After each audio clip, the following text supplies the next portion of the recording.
Hello जी करके चल रहा हूँ। कैसे हो आप लोग?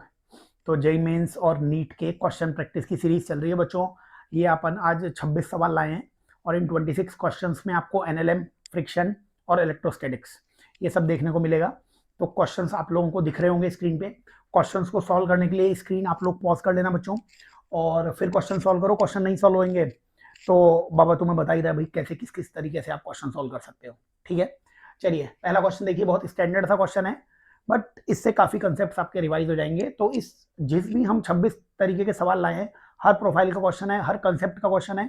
कोशिश करना जब भी तुम एनएलएम, फ्रिक्शन या इलेक्ट्रोस्टैटिक्स पढ़ो, इन सब पॉइंट्स को जरूर टच करो आप। ठीक है, बताओ क्या बोला हुआ है। अ block of mass 2 kilogram is acted by force. Force लग रहा है 100 न्यूटन का against the wall. 53 degree angle दिया हुआ है, बहुत सही है। म्यू एस और म्यू के दिया हुआ है। म्यू एस की वैल्यू 0.5 और म्यू के की वैल्यू, म्यू एस की वैल्यू 0.5, म्यू के की वैल्यू 0.4। एक्सेलरेशन ब्लॉक का पूछा है बच्चों। ये 100 दिख रहा है तो 100 का इस डायरेक्शन में कंपोनेंट अगर निकालता मैं तो कितना आता? 100 cos 53, ठीक है ना। 100 cos 53 3/5 से मल्टीप्लाई करोगे ये 60 आ जाएगा। तो इधर कंपोनेंट कितना आ गया? 60 न्यूटन का। इस डायरेक्शन में 100 का कंपोनेंट निकालते तो वो cos 100 sin 53 यानी ये 4/5 आके ये 80 न्यूटन हो जाता। एफबीडी बना लिया करो। और इस मास का mg लग रहा होगा नीचे, mg। m कितना? 2, g को 10 मान लिया तो नीचे 20 न्यूटन और लग रहा होगा। ठीक है, चलो इस क्वेश्चन में बताओ नॉर्मल रिएक्शन क्या होगा। नॉर्मल रिएक्शन की वैल्यू मेरे को 60 न्यूटन दिख रही है। नॉर्मल रिएक्शन क्या होता है? जो नेट पुशिंग फोर्स होता है, ठीक है, तो ये जो 60 न्यूटन है ये नॉर्मल रिएक्शन की तरह एक्ट करने वाला है। ठीक है, तो ये मैग्नीट्यूड हो जाएगा नॉर्मल रिएक्शन का 60 न्यूटन। तो बताओ लिमिटिंग फ्रिक्शन कितना हो जाएगा? लिमिटिंग फ्रिक्शन, मैक्सिमम फ्रिक्शन की value mu s into N होती थी। म्यू एस तुम्हें कितना दिया हुआ है? 0.5। और नॉर्मल रिएक्शन तुमने 60 निकाला हुआ था, मतलब ये 30 न्यूटन आ जाएगा। तो लिमिटिंग फ्रिक्शन की वैल्यू 30 न्यूटन आ रही है। इसका मतलब क्या हो गया? अगर 30 न्यूटन से कम फोर्स लगता तो सरफेसेस साथ में रहती। अब बताओ एक्सटर्नल फोर्स इस ब्लॉक पे कितना लग रहा होगा। एक्सटर्नल फोर्स कौन सा होता है? वो फोर्स जो सरफेसेस में रिलेटिव मोशन लाना चाहेगा। तो यहाँ पे एक्सटर्नल फोर्स के नाम पे एक तो ये 80 दिखेगा बच्चों आपको। 80 ऊपर की तरफ लग रहा होगा और 20 नीचे लग रहा होगा। तो ये मैंने नेट एक्सटर्नल फोर्स वो 60 न्यूटन यहाँ पे शो कर दिया। 60 कैसे आ गया? 80 ऊपर था, 20 नीचे था, तो ये 80 माइनस 20 ये एक्सटर्नल फोर्स है। ठीक है, अब बताओ ये एक्सटर्नल फोर्स जो है, एक्सटर्नल फोर्स वो 60 न्यूटन है, और क्या ये लिमिटिंग फ्रिक्शन से ज्यादा दिख रहा है? अगर ये फोर्स लिमिटिंग फ्रिक्शन से ज्यादा है, मतलब सरफेसेस के बीच में रिलेटिव मोशन होगा, तो वहां पे कौन सा फ्रिक्शन लगने वाला है? काइनेटिक फ्रिक्शन फोर्स लगने वाला है। कितना होता है काइनेटिक फ्रिक्शन फोर्स का फॉर्मूला? म्यू के इंटू एन होता है। ठीक है हीरो, अब बताओ म्यू के इंटू एन से म्यू के कितना है? म्यू के की वैल्यू है 0.4 और एन की वैल्यू कितनी है? एन की वैल्यू 60। ये कितना आ गया? 24 न्यूटन। तो काइनेटिक फ्रिक्शन लग रहा होगा 24 न्यूटन के बराबर। अब आप ये बताओ मेरे को, ये रहा एक ब्लॉक हमारे पास, 2 किलोग्राम का ब्लॉक है, जिसपे ऊपर की तरफ एक्सटर्नल फोर्स कितना लग रहा था? 60 न्यूटन का एक्सटर्नल फोर्स लग रहा था। 60 न्यूटन का एक्सटर्नल फोर्स लग रहा था। ये जब ऊपर जाएगा तो नीचे काइनेटिक फ्रिक्शन लगने लग जाएगा। काइनेटिक फ्रिक्शन कितने का लगेगा? 24 न्यूटन का लगेगा। और तुम्हें एक्सिलरेशन पूछा हुआ है तो तुम इक्वेशन लगाओ, F equals to m into ए। एक्सटर्नल फोर्स बराबर mass into acceleration. External force के नाम पे 60 माइनस 24, 60 ऊपर है, फ्रिक्शन का 24 नीचे है, बराबर मास 2 इंटू ए। ये 60 माइनस 24 कितना आएगा? 36 equals to 2a। 36 equals to 2a, तो एक्सेलरेशन 36/2 18 आ जाएगा। तो एक्सेलरेशन 18 आ जाएगा। 18 हमें फोर्थ ऑप्शन दिख रहा है, तो ये इस क्वेश्चन का आंसर आ जाएगा। तो बच्चों बड़ा स्टैंडर्ड सा क्वेश्चन है, लेकिन नॉर्मल रिएक्शन वगैरह, लिमिटिंग फ्रिक्शन, काइनेटिक फ्रिक्शन, उसके कंसेप्ट्स रिवाइज हो जाएंगे। 26 क्वेश्चंस हैं, बड़े ध्यान से इनको करिए। और ये जब लेक्चर अपलोड होगा तो इसकी पीडीएफ आपको अपने टेलीग्राम चैनल पे मिल जाएगी। ठीक है, चलो जरा दूसरे सवाल पे आ जाते हैं। यहाँ पर सेकंड क्वेश्चन क्या है? इलेक्ट्रोस्टैटिक्स दिख रहा है। Two non conducting solid spheres की बात कर रहा है, ठीक है ना। Two non conducting solid sphere of radius r and 2r। तो एक की रेडियस r है और एक की रेडियस 2r है। तो एक की रेडियस r, एक की 2r, having uniform volume density. Volume density इनकी ρ1 और ρ2 दे रखी है।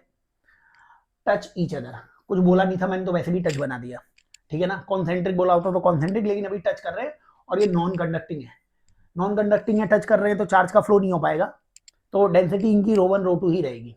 The net electric field at a distance 2r from the centre of smaller sphere. अब स्मॉलर स्फीयर से 2r डिस्टेंस पे इलेक्ट्रिक फील्ड निकालना है। 2r डिस्टेंस मतलब ये डिस्टेंस r हो जाएगी, ये डिस्टेंस भी r हो जाएगी, तो ये पॉइंट P मान लिया, और ये डिस्टेंस भी r ही हो जाएगी क्योंकि बड़े वाले जो स्फीयर है उसकी टोटल रेडियस 2r थी। हमें पॉइंट P पे इलेक्ट्रिक फील्ड निकालना है। बच्चों ऐसा भी हो सकता था कि ये 2r पॉइंट बाहर हो जाता दोनों से, ठीक है, तो वो अलग अलग डिफरेंट केसेस हो सकते हैं, लेकिन अभी हमने सबसे पहले मान लिया कि 2r डिस्टेंस, छोटे वाले स्फीयर से 2r डिस्टेंस पे इलेक्ट्रिक फील्ड निकालना है, तो हमने ये 2r डिस्टेंस पे एक पॉइंट ले लिया P। बताइए इलेक्ट्रिक फील्ड जीरो होने का मतलब क्या है कि दोनों के कारण डायरेक्शन अपोजिट आ रही होंगी और मैग्नीट्यूड सेम आ रहा होगा, तो इस ρ1 के कारण इस डायरेक्शन में इलेक्ट्रिक फील्ड E1 आ जाएगा, आउटवर्ड्स प्लस के कारण आउटवर्ड्स, और ρ2 के कारण भी बाहर की तरफ आ जाएगा। तो E1 E2 की डायरेक्शन अपोजिट है, तो इनका मैग्नीट्यूड क्या कर देना चाहिए, मेरे को सेम कर देना चाहिए। बताओ E1 का मैग्नीट्यूड कितना होगा, मतलब इस स्फीयर के कारण इलेक्ट्रिक फील्ड कितना होगा। क्या इस छोटे स्फीयर के बाहर है वो पॉइंट P, तो बाहर के पॉइंट पे आंसर होता था KQ अपॉन डिस्टेंस का स्क्वायर, KQ1 अपॉन डिस्टेंस का स्क्वायर। बताओ दूसरा ये जो बड़ा स्फीयर है, इस बड़े स्फीयर के अंदर है ये पॉइंट P, अंदर वाले पॉइंट के लिए इलेक्ट्रिक फील्ड का formula in terms of rho कितना होता था, rho r/3 epsilon naught, rho into small r/3 epsilon naught. वो बात अलग है, स्मॉल r की वैल्यू r हो जाएगी, तो ये मैंने फॉर्मूला लिखा है रो ρ2 को आ जाएगा। अब मैं सारी वैल्यूज इधर फीड करने वाला हूं। बताओ k को लिख दिया मैंने 1/4 पाई एप्सिलॉन नॉट। बच्चों चार्ज को इन टर्म्स ऑफ डेंसिटी क्या लिखोगे, डेंसिटी, जो चार्ज डेंसिटी होती है मतलब एक वॉल्यूम का चार्ज, तो टोटल चार्ज कितना होगा ρ1 इंटू टोटल वॉल्यूम कितना 4/3 पाई r क्यूब, ठीक है, और डिवीजन में और 2r का स्क्वायर कितना हो जाएगा 4r square equal to ρ2 small r की वैल्यू कैपिटल R और 3 एप्सिलॉन नॉट। तो फॉर्मूलेस तो तुम्हें याद होने चाहिए, और फिजिक्स में फॉर्मूले याद ऐसे नहीं होते कि आप रट्टा मारना चालू कर दिया, आपने क्वेश्चन प्रैक्टिस की होगी ना तो फॉर्मूले याद होंगे, तो अंदर से आएंगे, वरना फॉर्मूलेज ऐसे याद नहीं हो सकते कि आप एक दिन बैठे और अपने शॉर्ट नोट्स बना लिए, एक पन्ने पे सारे फॉर्मूले लिख दिए और उनको रटना चालू कर दिया, ऐसे याद नहीं हो सकते फिजिक्स के फॉर्मूले, उनके आप क्वेश्चन सॉल्व करो। क्वेश्चन जब सॉल्व करोगे तो बात स्ट्राइक करेगी दिमाग में, फिर वो आपकी परमानेंट मेमोरी में चला जाएगा।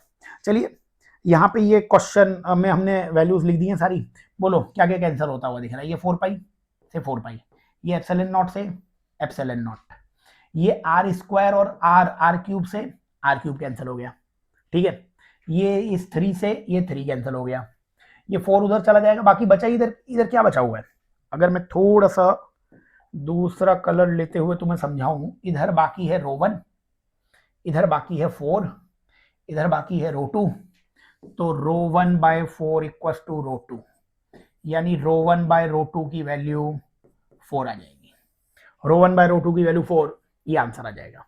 मान लो हो सकता है ये आंसर 4 दिया ही नहीं होता, इसमें नहीं दिया होता, तो मैं क्या करता, मैं क्योंकि क्वेश्चन ने बोला हुआ है कि net electric field 2r distance from smaller sphere, तो स्मॉलर स्फीयर से 2r डिस्टेंस, यहां पे भी 2r डिस्टेंस पे कोई पॉइंट मान लेता मैं P डैश, और यहां पे भी इलेक्ट्रिक फील्ड जीरो करता, तो दूसरा आंसर भी आ सकता था। वैसे मैं बता दूं आपको, ये जेईई मेंस 2016 का सवाल है, उसमें दोनों ही आंसर दिए हुए थे, अंदर और बाहर दोनों के पॉइंट्स के, और हमने एक आंसर हटा दिया है ताकि अंदर वाले पॉइंट से ही सब बच्चों का आंसर आ जाए, अदरवाइज तो दूसरा केस भी पॉसिबल है, ठीक है। चलो नेक्स्ट क्वेश्चन की तरफ चलते हैं, अपन थर्ड क्वेश्चन की तरफ आ जाते हैं।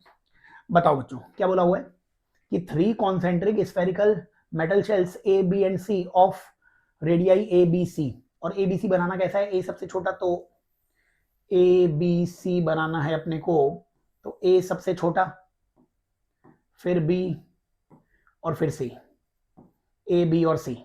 सरफेस चार्ज डेंसिटी कितनी कितनी दे रखी है, सिग्मा, -2 सिग्मा और सिग्मा। इलेक्ट्रिक पोटेंशियल B पे कितना होगा, इलेक्ट्रिक पोटेंशियल B पे कितना होगा, ये कोई पॉइंट P मान लिया, और पोटेंशियल हमें P पॉइंट का लिखना है, ठीक है। अब आप मेरे को ये बताओ, आपको पोटेंशियल्स के फॉर्मूले याद है क्या। देखो जो भी शेल होता है ना, शेल, अगर फॉर्मूलेस की बात करूं मैं, तो शेल जो होता है, शेल के बाहर के पॉइंट्स पे, शेल के आउटसाइड पॉइंट पे, अगर इसका मैं चार्ज Q मान लूं और इसकी रेडियस कैपिटल R मान लूं, तो बाहर के पॉइंट पे पोटेंशियल होता था K Q by small are, के क्यू बाय स्मॉल आर, ठीक है ना। हमें पी पॉइंट का पोटेंशियल लिखना है, ये मैं हटा देता हूं यहां से। तो बाहर का पोटेंशियल के क्यू बाय आर होता है, लेकिन ये सब सिग्मा में दिया हुआ है। तुम पहले से ही सिग्मा में आंसर नहीं याद हो तो मैंने डेरिवेशन भी बता रहा हूं तुम्हें मैं। के को 1/4 पाई एप्सिलॉन नॉट लिख सकते थे, क्यू की value rho into 4/3 pi R cube लिख सकते थे, के क्यू अपॉन स्मॉल आर। तो बाहर के पॉइंट का अगर पोटेंशियल तुमसे पूछते हम इन टर्म्स ऑफ रो नहीं, इन टर्म्स ऑफ सिग्मा, तो यहां पे सिग्मा लिख रहा हूं मैं। रो वैसे भी डिफाइंड होगा नहीं, रो क्यों नहीं डिफाइंड होगा, शेल है ना, शेल के पास चार्ज केवल सरफेस पे ही डिस्ट्रीब्यूटेड होता है, तो केवल सरफेस का चार्ज मतलब सिग्मा होगा। तो चार्ज कैसे लिखोगे, sigma into 4 pi R square, और नीचे स्मॉल आर था। तो सरफेस चार्ज डेंसिटी होगी यहाँ पे, क्योंकि शेल्स दिए हुए हैं तो चार्ज केवल सरफेस पे होगा, उनके पास होता ही केवल सरफेस है। तो ये 4 पाई से 4 पाई कैंसिल होने के बाद आउटसाइड पॉइंट का पोटेंशियल, पोटेंशियल आउटसाइड पॉइंट पे वो तुम्हें याद होना चाहिए, sigma R square by epsilon naught small R होता है आउटसाइड पॉइंट पे, ठीक है। और इनसाइड पॉइंट या सरफेस पर अगर पोटेंशियल चाहिए होता तो स्मॉल आर की जगह कैपिटल आर लिख दो, स्मॉल आर की जगह कैपिटल आर लिख दो, तो sigma R by epsilon naught. तो ये फॉर्मूलेज होपफुली तुम्हें याद होंगे, नहीं याद होंगे तो जैसे मैं डेरिवेशन बता रहा हूं वैसे सॉल्व कर लेना। अब देखो तुम्हें कौन सी पॉइंट का पोटेंशियल चाहिए था, तुम्हें कौन से पॉइंट का पोटेंशियल चाहिए था, तुम्हें चाहिए था इस पॉइंट पी का। चलिए पॉइंट पी का पोटेंशियल लिखने में मदद कीजिए। पॉइंट पी बताओ, इस ये जो ए स्फीयर है, ए स्फीयर को लगेगा ये पी पॉइंट मेरे बाहर है, बाहर वाले पॉइंट का क्या होता था electric field, sigma R square, sigma radius का स्क्वायर ए का स्क्वायर अपॉन एप्सिलॉन नॉट, और स्मॉल आर मतलब सेंटर से डिस्टेंस कितनी है पॉइंट पी की, बी, ठीक है। ऐसे ही बी वाले स्फीयर को लगेगा ये वाला पॉइंट तो अपनी सरफेस पे है, तो सरफेस के लिए या इनसाइड पॉइंट पे sigma R upon epsilon naught, sigma मतलब -2 sigma R upon epsilon naught, तो सेकंड स्फीयर का रेडियस बी था upon epsilon naught, formula sigma R by epsilon naught. Plus तीसरे स्फीयर को लगेगा कि ये पॉइंट पी अपने अंदर है, इनसाइड है, इनसाइड के लिए भी same formula sigma R, so sigma C sphere का सिग्मा, ये रेडियस उसकी सी थी अपॉन एप्सिलॉन नॉट। तो ये बच्चों आंसर आ जाएगा। अगर नहीं भी याद हो तो ये लोगों को ये सब याद होता है कि बाहर के पॉइंट पे पोटेंशियल के क्यू बाय स्मॉल आर होता है, सरफेस पे और इनसाइड पॉइंट पे के क्यू बाय रेडियस होता है। फिर आप चेंज कर लो, लेकिन बहुत ही स्टैंडर्ड से फॉर्मूलेज हैं तो ये याद भी हो जाएंगे, तो कोई बुराई नहीं है। बताओ आंसर कितना आ रहा है यहाँ से, यहाँ से सिग्मा बाय एप्सिलॉन नॉट मैंने कॉमन ले लिया, sigma by epsilon naught common लिया तो A square by B minus 2b और प्लस सी, ये आंसर आ रहा है मेरे पास, ठीक है ना। ए स्क्वायर और यहाँ पे 2b स्क्वायर, ये बताओ अगर मैं ये पूरा एलसीएम ले लूं तो यहाँ पे ये बी स्क्वायर हो जाएगा, A square minus 2b square, A square minus 2b square by B plus C, यानी कि फोर्थ इस क्वेश्चन का आंसर हो जाएगा, ठीक है। तो सारे अच्छे सवाल हैं, ये सारे कंसेप्ट जो भी यहाँ पे टच किए जा रहे हैं इनको आप अच्छे से पढ़ लो और घर पे और क्वेश्चन प्रैक्टिस कर लो आप, ठीक है। चलिए नेक्स्ट क्वेश्चन की तरफ बढ़ते हैं अपन, फोर्थ क्वेश्चन की तरफ आ जाते हैं। बच्चों एनएलएम का बहुत ही स्टैंडर्ड सा क्वेश्चन, ये मेरे को रखना ही पड़ा क्योंकि हो सकता है एनटीए वाले कट ऑफ बढ़ाने के लिए आसान सवाल भी दे दें, तो अपने को आने चाहिए सारे सवाल।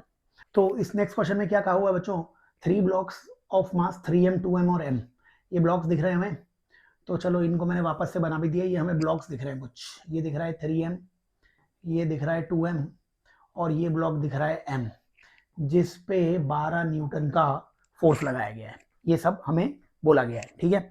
आगे बढ़ो, क्वेश्चन है क्या बोला हुआ है, the ratio of force which 2m exert on m, 2m m पे कितना फोर्स लगाएगा वो देखना है, 2m m पे कितना फोर्स लगाएगा, 2m ने m को किसी पुश n1 से धक्का दिया होगा, ये n1, और two that exerted by 3m on 2m, 3m ने 2m पे कितना फोर्स लगाया होगा, 3m ने 2m पे कितना फोर्स लगाया होगा वो भी देखना है। तो 3m ने 2m पे कितना फोर्स लगाया होगा, n2 मान लीजिए, तो हमें इनका रेशियो चाहिए, मतलब n1 अपॉन n2 चाहिए हमें, n1 अपॉन n2 की वैल्यू पूछी जा रही है, n1 अपॉन n2 की वैल्यू ये पूछी जा रही है।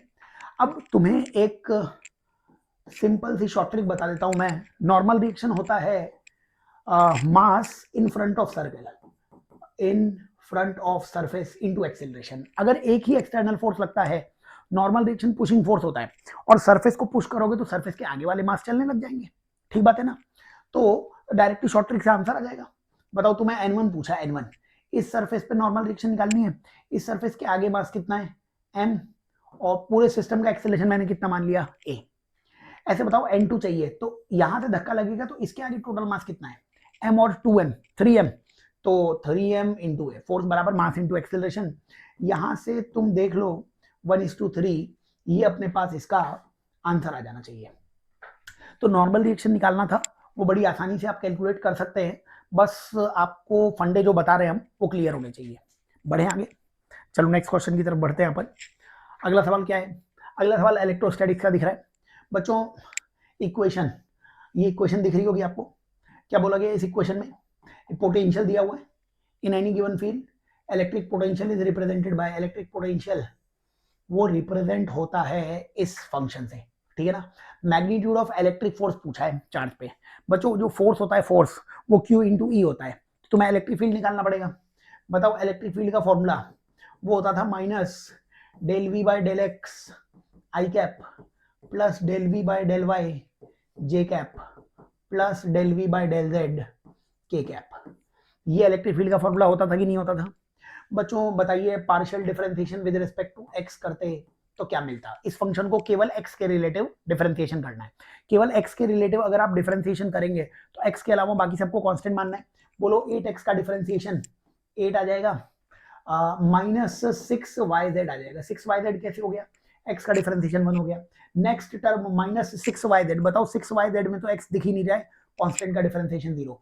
Next term 2xz, 2xz, x का डिफरेंशिएशन 1 होके 2z आ जाएगा, ये आ जाएगा हमारे पास 2z। और हमें पॉइंट दिया हुआ है 101। 101 का मतलब क्या होगा कि x की जगह तुम 1 लिख सकते हो, y की जगह तुम 0 लिख सकते हो, और z की जगह तुम क्या लिख सकते हो, 1 लिख सकते हो। अब यहाँ पे तुम y की जगह 0 लिखोगे, ये वाली टर्म 0 हो जाएगी, और z की जगह तुम 1 लिखोगे तो ये 8 + 2 आ जाएगा। 8 + 2 मतलब 10 आ गया ये।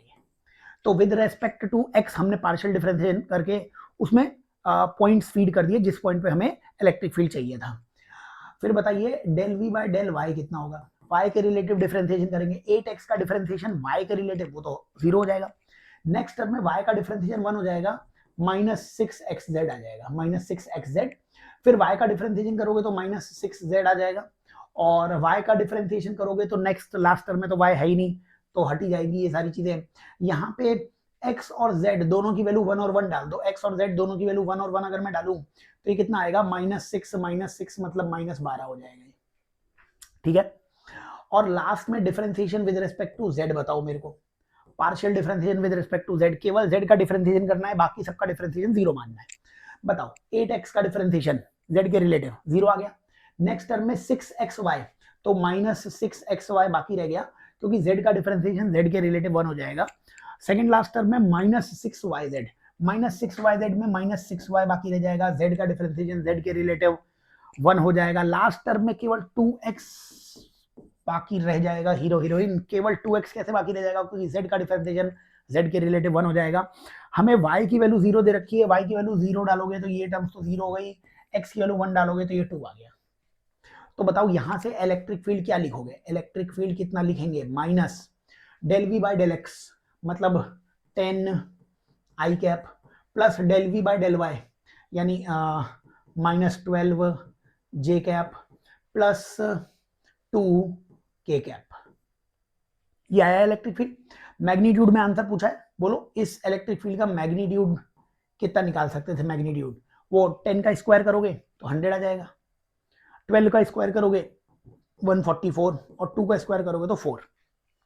कितना आ गया ये 244, 248 ये इलेक्ट्रिक फील्ड आया है, और तुम्हें फोर्स पूछा हुआ था। तो बताओ फोर्स को Q इंटू ई लिख सकते थे, Q की वैल्यू 1 माइक्रो दी हुई थी, Q की वैल्यू 1 माइक्रो दी हुई थी, 1 माइक्रो, और इलेक्ट्रिक फील्ड तुमने अपने घनघोर ज्ञान से निकाल लिया है √248। बस यही आंसर है, √248 micro Newton, micro Newton, √248 micro Newton. 248 इसी से बनेगा, क्योंकि 2 जब अंदर जाएगा तो 4 हो जाएगा, 4 × 62 करोगे तो 248 ही आ रहा है। सेकंड इसका आंसर आ जाएगा। तो ये वाले कंसेप्ट भी आप जरूर टच कर लेना, जेई मेंस नीट में जरूर आते रहते हैं इनके सवाल। चलिए आगे बढ़े। तो ये 6th क्वेश्चन पे आ गए यहाँ पर।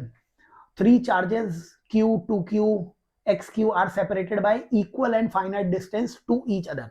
तो 3 चार्जेस हैं, एक चार्ज है Q, एक चार्ज है 2Q और एक चार्ज है XQ।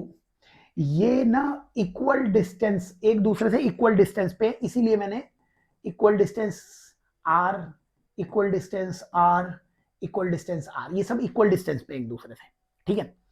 अब बोला हुआ है the value of x so that total electric potential energy of system is zero. Total electric potential energy zero करनी है तुम्हें।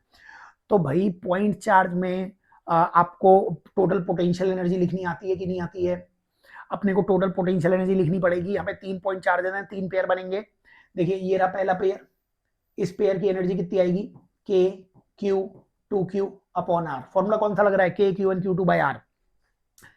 इस दूसरे पेयर की एनर्जी कितनी आ जाएगी? K Q XQ by R, ठीक है। और लास्ट में ये तीसरा पेयर दिखेगा, इसकी एनर्जी कितनी आ जाएगी? अगेन वही K 2Q XQ upon R equal to 0। तो आपको पॉइंट चार्जेस में सिस्टम की एनर्जी लिखनी आनी चाहिए, ठीक है ना। सेल्फ एनर्जी, बाहर से कोई इलेक्ट्रिक फील्ड है नहीं, वरना individual energy Q into V भी लिखनी पड़ती है अपने को। उसका भी सवाल मैंने यहाँ पे रखा है, आगे भी दिखेगा आपको।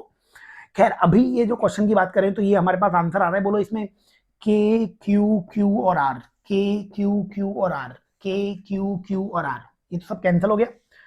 इधर कितना बाकी रहा? 2 प्लस x प्लस 2x बराबर 0, ये बाकी रह गया। तो यहां से 2 की वैल्यू माइनस 3x के बराबर आ गई, क्योंकि 2x और x मिलके 3x, वो उधर गया तो x की वैल्यू माइनस 2/3 दिख रही है। x की वैल्यू यहां से कितनी दिख रही है? x की वैल्यू माइनस 2/3 दिख रही है। तो x की वैल्यू माइनस 2/3, ये इस क्वेश्चन का आंसर आ जाएगा। बढ़े आगे।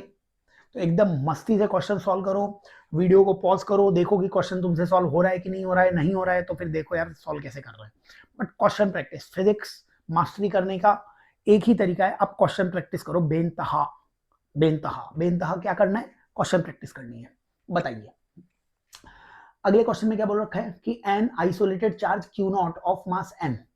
तो आइसोलेटेड चार्ज Q0 है, मास m है, is suspended by thread of length L, breaking strength 3 mg दे रखी है, ठीक है। तो ये कोई अपने को मास m सस्पेंडेड है और यहाँ पे मैक्सिमम टेंशन कितनी हो सकती है? टी मैक्सिमम कितनी हो सकती है? 3 mg। तो मैक्सिमम टेंशन जो अपने को दे रखी है वो मैक्सिमम टेंशन अपने को 3 mg दी हुई है ना। और अनदर चार्ज Q2 इस पे प्लेस कर दिया है, तो एक और चार्ज हमने Q2 यहाँ पे और रख दिया है, Q2, इसका चार्ज Q0 है। इनके बीच की डिस्टेंस वगैरह कितनी दे रखी है? R0 दे रखी है, इनके बीच की डिस्टेंस R0।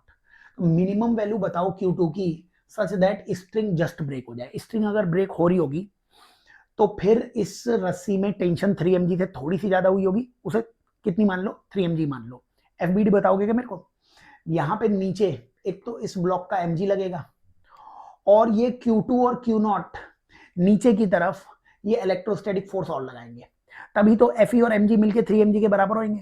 तो यहां से कम नेचर पता हो जाना चाहिए कि Q2 जो होना चाहिए था वो नेगेटिव होना चाहिए था। Q2 का आंसर माइनस में आना चाहिए था, तो ये तो वैसे ही गलत हो गया। Q2 माइनस में क्यों आना चाहिए था? ताकि माइनस इस प्लस को अट्रैक्ट करे। तो इसका वेट mg था और अट्रैक्शन फोर्स के कारण 2 mg और आ जाएगा, दोनों मिलके नीचे की तरफ 3 mg लगाएंगे तो रस्सी टूट सकती है। तो ये तो क्लियर हो गया कि आंसर माइनस में आएगा। केवल अब हम यहाँ पे क्या कर देते हैं, मैग्नीट्यूड के लिए सॉल्व कर लेते हैं। बोलो ऊपर की तरफ क्या लग रहा है? ऊपर की तरफ 3 mg, ऊपर की तरफ 3 mg, नीचे की तरफ क्या लग रहा है? mg, नीचे की तरफ क्या लग रहा है? mg plus electrostatic force. Electrostatic force कितना? K Q2 Q0 by R0 square, K Q2 Q0 by R0 square. बताओ सॉल्व कर लो इसे। ये mg इधर आएगा तो 2 mg इक्वल टू K की वैल्यू 1/4 पाई एप्सिलॉन नॉट और Q2 Q0 by R0 square. तुम्हें किसकी वैल्यू चाहिए? Q2 की। बोलो Q2 की वैल्यू कितनी आ रही है? Q2 की वैल्यू, इसको मल्टीप्लाई करो इधर, तो ये 4 और 2 कैंसिल नहीं हुआ, ये मल्टीप्लाई हो गया। 4 और 2 8 mg pi epsilon not R0 square by Q0। ये Q2 का मैग्नीट्यूड आ रहा है, मैग्नीट्यूड, और हमें पता था माइनस में तो आएगा ही। तो आंसर आना चाहिए -8 mg pi epsilon naught minus 8 mg pi epsilon naught R naught square by Q naught. तो फर्स्ट इसका आंसर आ जाएगा। कर लोगे क्वेश्चंस? तो आप मैकेनिक्स वो तो यूज आएगी हर जगह, उसको लगाओ और क्वेश्चन जरूर सॉल्व कर लो सारे। चलो अगले 8वें सवाल पे आ चुके हैं हम। नेक्स्ट 8th क्वेश्चन, ये भी इसीलिए रखा हुआ है क्योंकि लोग बच्चे ज्यादा सोचते हैं। वैसे एचसी वर्मा में सवाल दिया हुआ है आपको, ठीक है। बताओ क्या क्वेश्चन ने बोला हुआ है कि small block B is placed on another A of mass 5 kilogram. तो ए का मास कितना दिया हुआ है? 5 किलोग्राम दिया हुआ है, और ये लेंथ दी हुई है। ये लेंथ कितनी दी हुई है? 20 सेंटीमीटर लेंथ दी हुई है। तो ये लेंथ 20 सेंटीमीटर दी हुई है, तो इसको मैं 20 सेंटीमीटर मार्क भी कर देता हूं। ये लेंथ दी हुई है 20 सेंटीमीटर। कांस्टेंट फोर्स 10 न्यूटन का अप्लाई किया है। All the surfaces are frictionless. तो ये तो बिल्कुल फर्जी सवाल हो गया। अच्छा सवाल है, फर्जी तब है जब कंसेप्ट आपके क्लियर हो, क्योंकि फ्रिक्शन है ही नहीं यहाँ पे। तो तुम जब ए पे फोर्स लगाओगे तो ए आगे चलने लग जाएगा। बताओ एक्सीलरेशन ए का कितना होगा?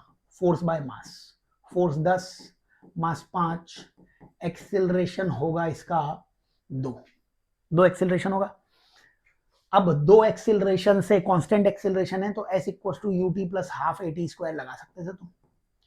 डिस्प्लेसमेंट कितना चलना है? ये नीचे वाला ब्लॉक जब 20 सेंटीमीटर आगे चला जाएगा, वो बी तो कहीं चलने वाला है नहीं, बी तो रुका रहेगा। तो नीचे वाली सरफेस चलते चलते चलते आगे निकल जाएगी, वो बी नीचे गिर जाएगा। तो कब सेपरेट होएगा? जब ये ब्लॉक पूरा आगे 20 सेंटीमीटर चला जाए। तो लिख दो यहां से डिस्प्लेसमेंट की जगह 20/100 लिख देना।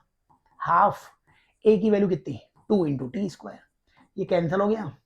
ये टी स्क्वायर की वैल्यू 0.2 आ रही है, टी की वैल्यू √0.2। तो टी की वैल्यू √0.2 फर्स्ट इस क्वेश्चन का आंसर आ जाएगा। कर लोगे सवाल? आगे चलो, बिना टाइम पास के क्वेश्चन बताते चलो। और बताओ सूडो फोर्स के बारे में तुम्हारे क्या विचार है?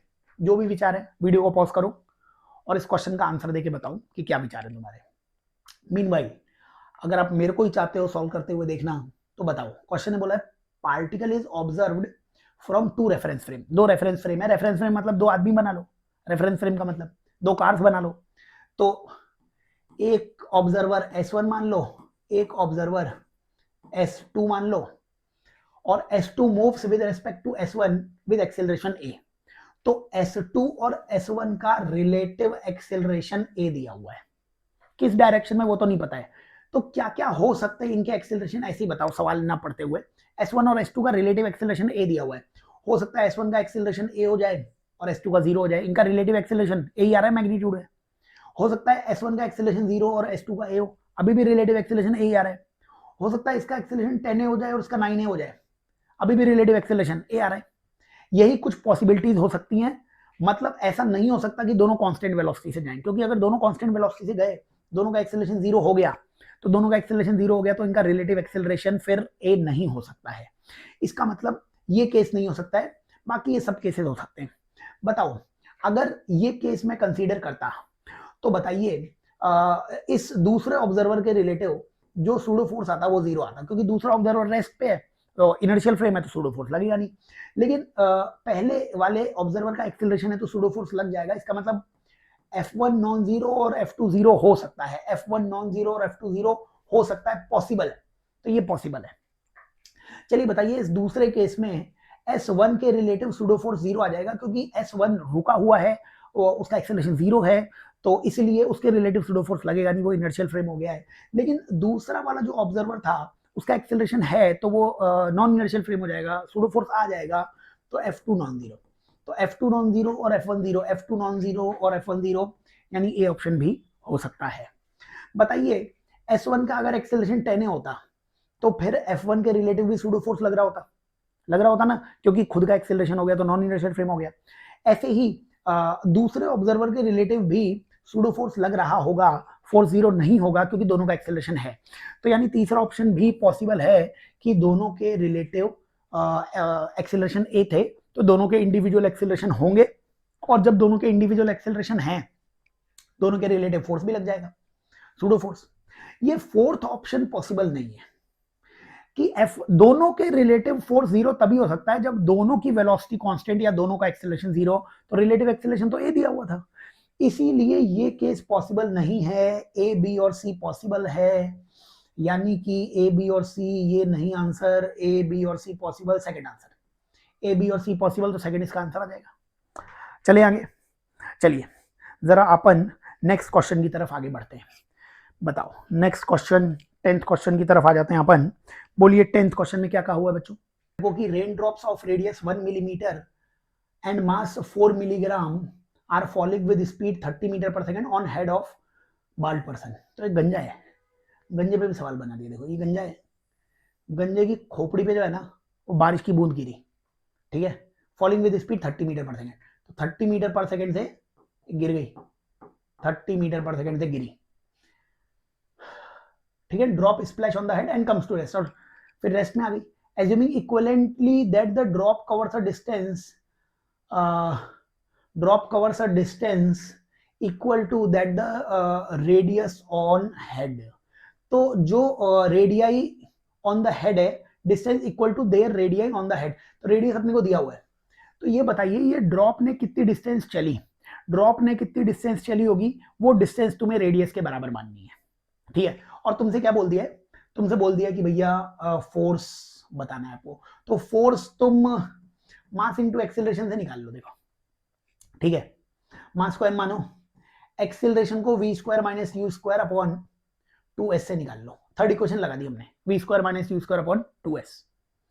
बताओ, तो बिल्कुल सिंपली क्वेश्चन सॉल्व कर लेना। मास की वैल्यू 4 मिलीग्राम, 4 और मिली का 10 की पावर -3 और ग्राम का भी 10 की पावर -3। बहुत सारे बच्चे मिस्टेक कर देते हैं, 4 मिलीग्राम को 4 इंटू 10 की पावर -3 लिख देते हैं, वो तो मिली का 10 की पावर -3 और ग्राम का भी 10 की पावर -3 आएगा। फाइनल वेलोसिटी v स्क्वायर, वो तो जीरो हो गई, खैर मैग्नीट्यूड ही निकाल रहे हैं अपन तो, है ना। तो फाइनल वेलोसिटी जीरो हो गई, इनिशियली 30 का स्क्वायर अपॉन 2 और डिस्टेंस रेडियस के बराबर, रेडियस 1 मिलीमीटर मतलब 10 की पावर -3। बताओ ये 10 की पावर -3 और 10 की पावर -3 ये कैंसिल हो गया, कितना बाकी रहा, 4 इंटू 10 की पावर -3 मल्टीप्लाई बाय 900, माइनस में लगा नहीं रहा हूं क्योंकि मैग्नीट्यूड निकाल रहे हैं, अपॉन 2, ये 2 से ये 2 आ गया, 9 टू 18 इंटू 10 की पावर -1, क्योंकि 2 0 और 10 की पावर -3 था, तो 10 की पावर -1 यानी 1.8, यानी फर्स्ट इस क्वेश्चन का आंसर आ जाएगा। तो बच्चों क्वेश्चंस देख लीजिए, सॉल्व कर लीजिए, सब ठीक सवाल हैं, अच्छे से पढ़िए, इस बार जेईई मेंस नीट अपने को फोड़ के आना है। आओ 11th क्वेश्चन पे आ चुके हैं बच्चों, इलेक्ट्रोस्टैटिक फ्लक्स का क्वेश्चन आ चुका है। इस नेक्स्ट क्वेश्चन बच्चों क्या बोला हुआ है कि horizontal oriented uniform electric field, तो electric field horizontal uniform electric field है, पासेस थ्रू ट्रायंगुलर प्रिज्म। ये प्रिज्म है, ट्रायंगुलर प्रिज्म। प्रिज्म ऐसा मानो कि इंक्लाइन प्लेन जैसा, ये एक सरफेस रही, ये इसकी हाइट हो जाएगी और ऐसे ही बेस हो जाएगा। तो ये इस तरीके से ट्रायंगुलर प्रिज्म अपने को दिया गया, ये ट्रायंगुलर प्रिज्म दिया हुआ है, इस तरीके से ये ट्रायंगुलर प्रिज्म दिया हुआ है। 3D स्ट्रक्चर है, जैसे ये अगर मैं बताऊं, एक ये सरफेस रही होगी, एक ये सरफेस रही होगी और एक ये सरफेस रही होगी, तो ट्रायंगुलर प्रिज्म है ये, ठीक है ना, ट्रायंगुलर प्रिज्म। अब इसमें क्या बोला हुआ है कि electric flux through the slanted surface, तो ये जो स्लांटेड सरफेस है, इस स्लांटेड सरफेस से फ्लक्स वो तुम्हें कैलकुलेट करना है, स्लांटेड सरफेस से फ्लक्स कितना होगा। तो ये जो स्लांटेड सरफेस है इससे फ्लक्स कितना होगा वो तुम्हें कैलकुलेट करना है, ठीक है। ये इलेक्ट्रिक फील्ड इधर दिया हुआ है, हॉरिजॉन्टल इलेक्ट्रिक फील्ड दिया हुआ है, और हॉरिजॉन्टल इलेक्ट्रिक फील्ड ई आ रहा है अपने पास, ठीक है ना। ऑडियो वीडियो क्लियर है क्या? देख भी लेता हूँ मैं एक बार, ऑडियो वीडियो सब क्लियर आ रहा है। अब बताइए ये हॉरिजॉन्टल इलेक्ट्रिक फील्ड ई आ रहा है यहाँ पे, तो यहाँ पे अगर मैं टोटल फ्लक्स की बात करूँ तो टोटल फ्लक्स जीरो है, क्योंकि इस सरफेस, इस प्रिज्म के अंदर कोई भी चार्ज है नहीं। Flux Q in by epsilon naught, तो अंदर कोई चार्ज नहीं है, तो टोटल फ्लक्स भी कितना होना चाहिए था, जीरो होना चाहिए था। फिर मेरे को ये बताइए कि ये जो आपको साइड दिख रही होगी, ये वाली साइड, ये वाली साइड, ये वाली साइड की लेंथ एल दिख रही होगी, ये वाली साइड की लेंथ भी एल दिख रही होगी, तो ये जो स्क्वायर आया है इधर, इसका एरिया कितना हो जाएगा, एल स्क्वायर आ जाएगा। तो बताइए मेरे को कि यहां से अगर हम फ्लक्स की कैलकुलेशन करते तो टोटल फ्लक्स जीरो आया। अब बताओ ये इलेक्ट्रिक फील्ड लाइन इस एरिया को जब कट करेंगे तो यहाँ से इनकमिंग फ्लक्स आएगा, क्योंकि इलेक्ट्रिक फील्ड लाइन अंदर की तरफ जा रही है, इनकमिंग फ्लक्स आएगा। हाँ, इसका एरिया वेक्टर बाहर की तरफ होगा, और हमें याद है कि इनकमिंग फ्लक्स वो नेगेटिव होता था, दिख भी रहा है ई ए कॉस 180 डिग्री। तो टोटल फ्लक्स जीरो है, मतलब इस पहली सरफेस का फ्लक्स प्लस इस दूसरी सरफेस का फ्लक्स प्लस इस तीसरी सरफेस का फ्लक्स, कुल मिल मिला के कितना होना चाहिए, जीरो होना चाहिए। तो फ्लक्स पहली सरफेस का, दूसरी सरफेस का और तीसरी सरफेस का वो 0 होना चाहिए। बच्चों पहली सरफेस, ये जो फर्स्ट सरफेस थी ये वाली वो फर्स्ट सरफेस है, इससे इलेक्ट्रिक फील्ड लाइन अंदर आएंगी, इसीलिए फर्स्ट सरफेस का फ्लक्स होगा minus E not into L का स्क्वायर। माइनस क्यों? Incoming flux. और ये सेकंड सरफेस का फ्लक्स कितना होगा वो तुम्हें कैलकुलेट करना है, सेकंड सरफेस का फ्लक्स। बच्चों जो नीचे वाली थर्ड सरफेस होगी, इस थर्ड सरफेस के पैरेलल है इलेक्ट्रिक फील्ड लाइन, तो फ्लक्स में कंट्रीब्यूशन होगा नहीं, फ्लक्स कटिंग हो नहीं पाएगी, flux in electric field line के पैरेलल होगी ये सरफेस, है ना। तो तीसरी सरफेस का फ्लक्स 0 हो गया। और यहाँ से फाई 2 की जो तुमसे वैल्यू पूछी हुई थी वो कितना आ जाएगा, ई नॉट इंटू एल का स्क्वायर। इस क्वेश्चन को और भी बहुत सारे तरीके से कर सकते थे, तो ये इस क्वेश्चन का आंसर आ जाएगा, सेकंड इस क्वेश्चन का आंसर आ जाएगा। ठीक है, आगे बढ़े यहाँ पर। चलिए जरा नेक्स्ट क्वेश्चन की तरफ चलते हैं, यहाँ पर 12th क्वेश्चन की तरफ आ जाते हैं। बच्चों एनएलएम का सवाल आ चुका है, ऐसा लग रहा है मेरे को कि एनएलएम का क्वेश्चन ये आ चुका है एक हमारे पास। बोलिए अगर हम आपसे पूछते, इस क्वेश्चन को रीड कीजिए, क्या बोला हुआ है, a chain consisting of 5 links, 5 links दिए हुए हैं with mass 100 gram, lifted upward with constant acceleration, find the force between the adjacent links. Adjacent links के बीच में फोर्स पूछा हुआ है, ठीक है। ये पहली, ये सेकंड, ये थर्ड, ये फोर्थ, ये फिफ्थ, ठीक है। ये बताइए ये एक्सेलरेशन ऊपर की तरफ दिया हुआ है, तो हम तो हर जॉइंट पे टेंशन की वैल्यू कैसे लिख सकते हो आप बताओ। अगर एक्सेलरेशन ऊपर है तो आपको बोला था ना मैंने कि सूडो फोर्स लगा दो नीचे, mg किधर लगेगा, नीचे लगेगा, और सूडो फोर्स ma भी किधर लगेगा, एक्सेलरेशन के अपोजिट नीचे लगेगा। तो क्या टेंशन का फॉर्मूला mg प्लस ma आप लिख सकते हैं कि नहीं लिख सकते हैं? बस यही आंसर आ जाएगा। टेंशन हर एक पॉइंट पे m times g plus a, m times g plus a। बताओ हर एक का जो मास है ना वो 100 ग्राम है, 100 ग्राम मतलब उसको 0.1 किलोग्राम लिख सकते हैं। तो केवल इसका मास कितना है, 0.1 किलोग्राम, सबका मास ही कितना है, 0.1 किलोग्राम।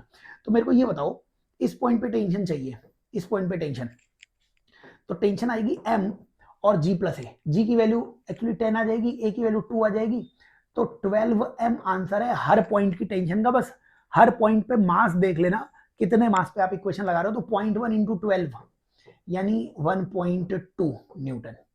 इस पॉइंट पे टेंशन अगर लिखते तो बताओ ये भी 0.1 किलोग्राम और ये भी 0.1 किलोग्राम, तो ये कुल मिला के कितना हो जाता, 0.2 किलोग्राम। आंसर 12m ही है, 12 और m की जगह 0.2 लिख दोगे तो 2.4 न्यूटन आ जाएगा, ठीक है। सिमिलरली इस पॉइंट पे टेंशन देखोगे तो ये भी 0.1 किलोग्राम का है, तो इस पॉइंट के नीचे टोटल मास कितना है, 0.3 हो गया, तो वही इस पॉइंट पे भी टेंशन वही आएगी, 12 इंटू m की वैल्यू 0.3 मतलब 0.36 न्यूटन। और तो ये आंसर आ जाएंगे हमारे पास 1.2, 2.4, 3.6। इस पॉइंट पे टेंशन देखोगे तो ये इसका मास भी 0.1 किलोग्राम है, तो इस जॉइंट के नीचे टोटल मास 0.4 हो जाएगा, 12 इंटू एम की जगह 0.4 यानी 4.8 न्यूटन। तो हमारे आंसर है 4.8, हमारे आंसर है 4.8, 3.6 है ना, ये 3.6 आएगा जब 0.3 को 12 से मल्टीप्लाई करोगे, तो 4.8, 3.6, 2.4, 4.8, 3.6, 2.4, 1.2 यानी फर्स्ट इस क्वेश्चन का आंसर आ जाएगा। बच्चों बिल्कुल क्लियर फंडे होने चाहिए आपके, जब भी आप कोई भी जेईई मेंस और नीट के क्वेश्चन करें तो फंडे बिल्कुल क्लियर होने चाहिए। आओ जरा नेक्स्ट क्वेश्चन की तरफ चलते हैं, बहुत ही इंपॉर्टेंट से डिस्कशन चल रहे हैं बच्चों। 2 ब्लॉक सिस्टम अक्सर बच्चों को समझ में आता नहीं है, तो इसकी थ्योरी तो अभी मैं क्या ही बताऊं आपको, लेकिन ये क्वेश्चन अपन वो जरूर सॉल्व कर लेते हैं। बताओ 4 किलोग्राम का ब्लॉक है, 2 किलोग्राम का ब्लॉक है, when the blocks of mass 4 kilogram is pulled bye 30 Newton, तो 4 किलोग्राम को 30 न्यूटन से हमने पुल किया है, तो आपको बताना पड़ेगा कि क्या बताना है अपने को, the acceleration of upper block, upper block का एक्सेलरेशन बताना है। बच्चों लोअर ब्लॉक पे मैक्सिमम फोर्स का एक फॉर्मूला हमने क्लास में डिराइव करवाया था, μs1 प्लस μs2, μ1 प्लस μ2 और m1 प्लस m2 इंटू जी। बच्चों जब भी लोअर ब्लॉक पे फोर्स लगाते हैं ये एक फॉर्मूला आप जरूर घर पे डिराइव कर लें। μs1 μs2 मतलब इस सरफेस का μs और इस सरफेस का μs, तो बताओ नीचे वाली सरफेस पे तो μs है नहीं, ऊपर वाली सरफेस पे μs 0.8 दिया हुआ है, तो ये 0.8 लिख लिया, एक का μs 0 दिया हुआ है, और m1 प्लस m2 4 प्लस 2 कितना आ गया 6, और g की वैल्यू कितनी आ गई 10, ये 8 6 48 न्यूटन आ गया। ये मैक्सिमम फोर्स होता है, वो मैक्सिमम फोर्स जिसके लिए ब्लॉक्स एक साथ मूव करेंगे।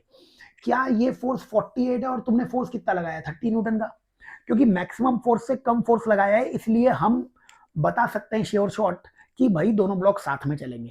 2 ब्लॉक सिस्टम में समस्या यही होती है, तुम्हें अपने दिमाग से, अपने भरपूर ज्ञान से पता लगाना पड़ेगा कि दोनों ब्लॉक्स साथ में मूव कर रहे हैं कि नहीं मूव कर रहे हैं। अगर लोअर ब्लॉक पे फोर्स आ जाता है, दो ही ब्लॉक के सिस्टम आते हैं, तो आप बहुत ही आसानी से ये डायरेक्टली फॉर्मूला भी इस्तेमाल कर सकते हो। अच्छा, तो मैक्सिमम फोर्स 48 न्यूटन तक दोनों साथ में चलते, लेकिन फोर्स अप्लाई किया है 30 न्यूटन, ये 30 न्यूटन कम है 48 से। इसका मतलब है ब्लॉक साथ में चलेंगे, ब्लॉक्स विल मूव टुगेदर। अगर ये साथ में चल रहे हैं तो 4 और 2 को एक साथ मैंने 6 किलोग्राम लिख दिया, साथ में चल रहे हैं। इन पे फोर्स कितना लगाया, 30 का। तो बच्चों एक्सेलरेशन को तुम फोर्स बाय मास, फोर्स कितना 30, मास कितना 6, क्या 5 मीटर पर सेकेंड स्क्वायर एक्सेलरेशन आ जाएगा क्या इसका? तो ये इसका आंसर आ जाएगा। ठीक है, तो ये हमारे पास 13 क्वेश्चन कर चुके हैं हम। आगे बढ़ते हैं, 14 क्वेश्चन पे आ जाते हैं। 14 फिर electrostatics question, NLM friction electrostatics की बात चल रही है। बताइए, अपने को बोला हुआ है magnitude of electric dipole moment for the configuration Q और आर की वैल्यू दी हुई है। चलो ये बताओ, ये मैंने अलग से इसे ड्रॉ कर लिया ताकि तुम्हें समझा पाऊं।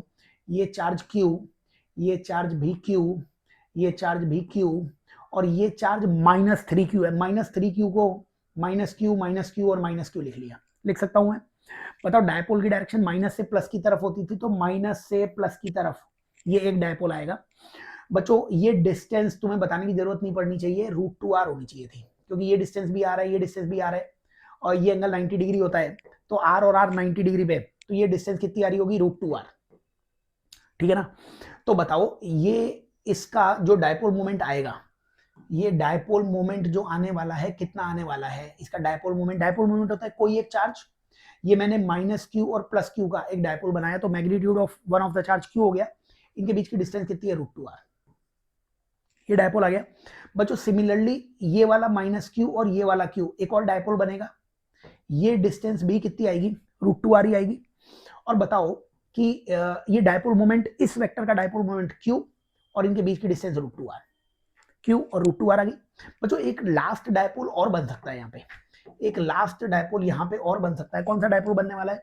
ये -Q और ये +Q, तो माइनस से प्लस की तरफ एक डायपोल ये भी आएगा, और ये डायपोल कितना आएगा, Q इंटू डिस्टेंस इनके बीच की कितनी है, 2r। तो बताओ कुल मिला के क्या बाकी रहा, एक ये डायपोल बाकी रहा, ये कितना है, QR√2, एक, ठीक है ना, एक ये वाला डायपोल बाकी रहा QR√2, और एक ये वाला डायपोल बाकी रहा Q इंटू 2r का। अब डायपोल मोमेंट वेक्टर है, तो वेक्टर सम कर लो। अब आप ये बताओ, ये वाला एंगल अपने को 90 डिग्री दिख रहा है, एक्चुअली ये वाला एंगल 90 डिग्री है। 90 डिग्री कैसे दिखेगा, ये 90 था ना, ये r और r आइसोसेलेस ट्रायंगल है, तो ये भी 45, ये 45, ये 45, तो वो भी कितना होगा, 45। बताओ, अगर ये डायपोल मोमेंट और ये डायपोल मोमेंट के बीच में एंगल 90 डिग्री है, तो फिर 90 डिग्री पे रिजल्टेंट √2 टाइम्स होता है कि नहीं होता है? तो बताओ, इधर ये Q और 2r तो एज इट इज था, लेकिन इसका और इसका रिजल्टेंट अगर आप इसी डायरेक्शन में ऐड करोगे तो वो आ जाएगा √2 टाइम्स QR√2। ये √2 टाइम्स कैसे आ गया, F और F 90 डिग्री पे F √2 देता है, उस हिसाब से।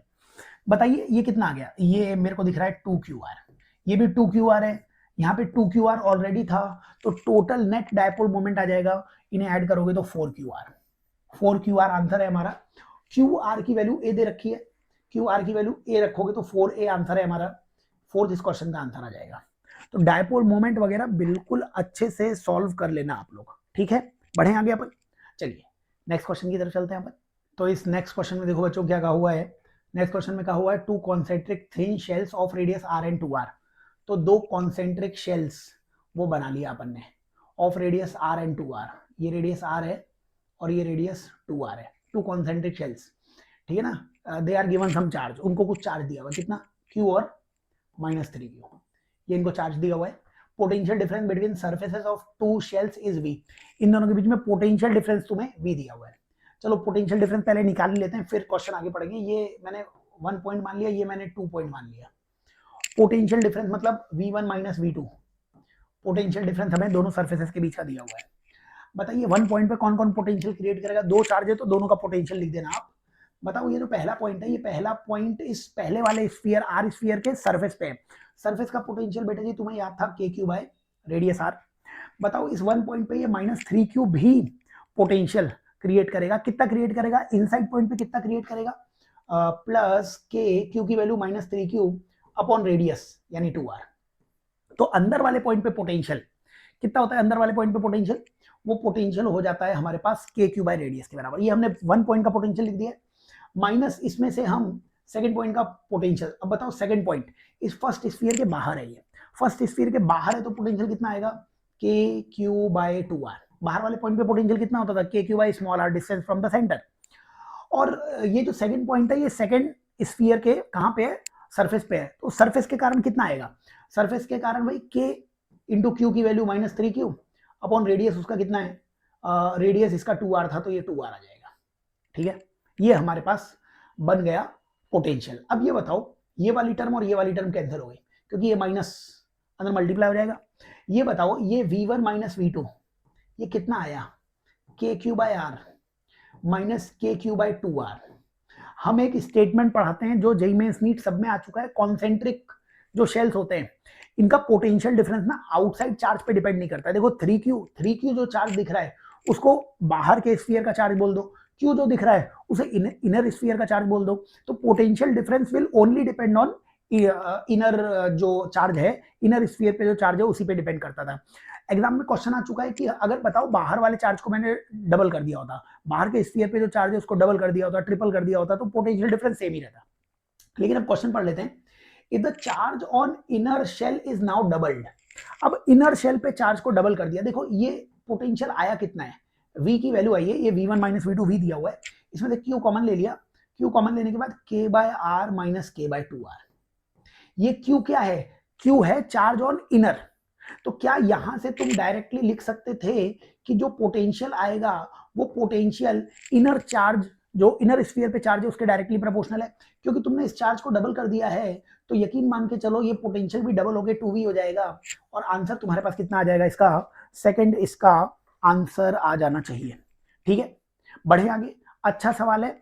नॉर्मली हम बाहर वाले चार्ज को डबल ट्रिपल करवाते हैं, पोटेंशियल डिफरेंस चेंज नहीं होता है। इनर स्फीयर के चार्ज पे तो डिपेंडेंसी थी और प्रूव भी कर दिया है सारा रिजल्ट। तो देख लेना बच्चों सारे क्वेश्चंस। चलिए नेक्स्ट 16th क्वेश्चन पे आ गया अपन। 16th बहुत ही कंसेप्चुअल क्वेश्चन, अगेन बहुत ही कंसेप्चुअल क्वेश्चन। बताइए क्वेश्चन में क्या बोला हुआ है? इस क्वेश्चन में अपने से बोला हुआ है non conducting charge sheet of finite size. ठीक है, तो नॉन कंडक्टिंग अपने पास चार्ज शीट है of infinite size. Excuse me. तो बताइए इनफाइनाइट साइज की चार्ज डेंसिटी सिग्मा, इसकी चार्ज डेंसिटी कितनी दे रखी है? सिग्मा दे रखी है और इसका electric potential at the surface v not है। अब न्यूट्रल कंडक्टर यहाँ पे लाए हैं तो पी पॉइंट का पोटेंशियल कितना हो जाएगा? स्टेप बाय स्टेप बताइए। ये एक नॉन कंडक्टिंग शीट थी, इस नॉन कंडक्टिंग शीट पे चार्ज डेंसिटी कितनी दे रखी थी? सिग्मा दे रखी थी। चार्ज डेंसिटी कितनी दे रखी थी? सिग्मा। बच्चों बताइए शीट के कारण कितना होता था? Electric field sigma by 2 epsilon not होता था। इलेक्ट्रिक फील्ड कितना होता था? सिग्मा बाय 2 एप्सिलॉन नॉट होता था। एक ई का फॉर्मूला होता था, ई का फॉर्मूला dv बाई dr होता था। ये dv को मैंने v लिख दिया, ये v है पोटेंशियल डिफरेंस और d है डिस्टेंस बिटवीन पॉइंट्स। तो बताओ यहां से पोटेंशियल डिफरेंस की वैल्यू E इंटू डी आ जाएगी, मतलब पोटेंशियल डिफरेंस की value sigma by 2 epsilon naught into D आ जाएगी। ये पोटेंशियल डिफरेंस आया है। बताइए in the direction of electric field potential decrease करता था। अगर इस सरफेस का पोटेंशियल v नॉट है तो इन the direction of electric field ये P पॉइंट है, P पॉइंट का पोटेंशियल V नॉट से भी कम रहेगा। तो P पॉइंट का पोटेंशियल कितना होगा? V not minus sigma d by 2 epsilon not. ठीक है क्या? ये तब आया है इलेक्ट्रिक फील्ड जब केवल यही एक प्लेट थी। अब हमने यहां पे क्या कर दिया? Now a neutral conductor is placed in front of sheet P। अब बताओ एक न्यूट्रल कंडक्टर यहां पे रखा तो कंसेप्ट ऑफ कैपेसिटर हमने पढ़ा है वो है आपको कि भाई पैरेलल प्लेट कैपेसिटर में दूसरी प्लेट लगाते क्यों थे हम? बच्चों दूसरी प्लेट इसलिए लगाते थे क्योंकि इधर अगर प्लस चार्ज है तो इंडक्शन से इस तरफ कितना चार्ज आएगा? माइनस, और दूसरी तरफ चार्ज कितना आएगा? प्लस।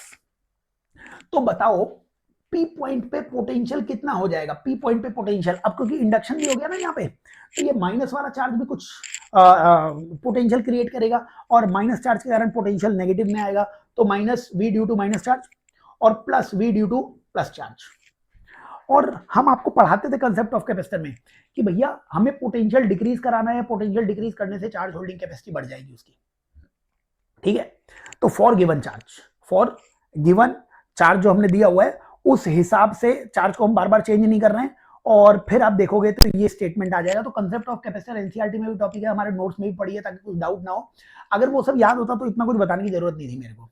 तो ये बताओ, जब तुमने न्यूट्रल शीट लाया तो न्यूट्रल शीट के कारण पी का जो पोटेंशियल पहले था केवल इस चार्ज के कारण, उसमें माइनस में कुछ पोटेंशियल आ गया और प्लस में भी कुछ पोटेंशियल आ गया, और जो माइनस में पोटेंशियल आया होगा वो ज्यादा आया होगा क्योंकि माइनस चार्ज उसके पास है।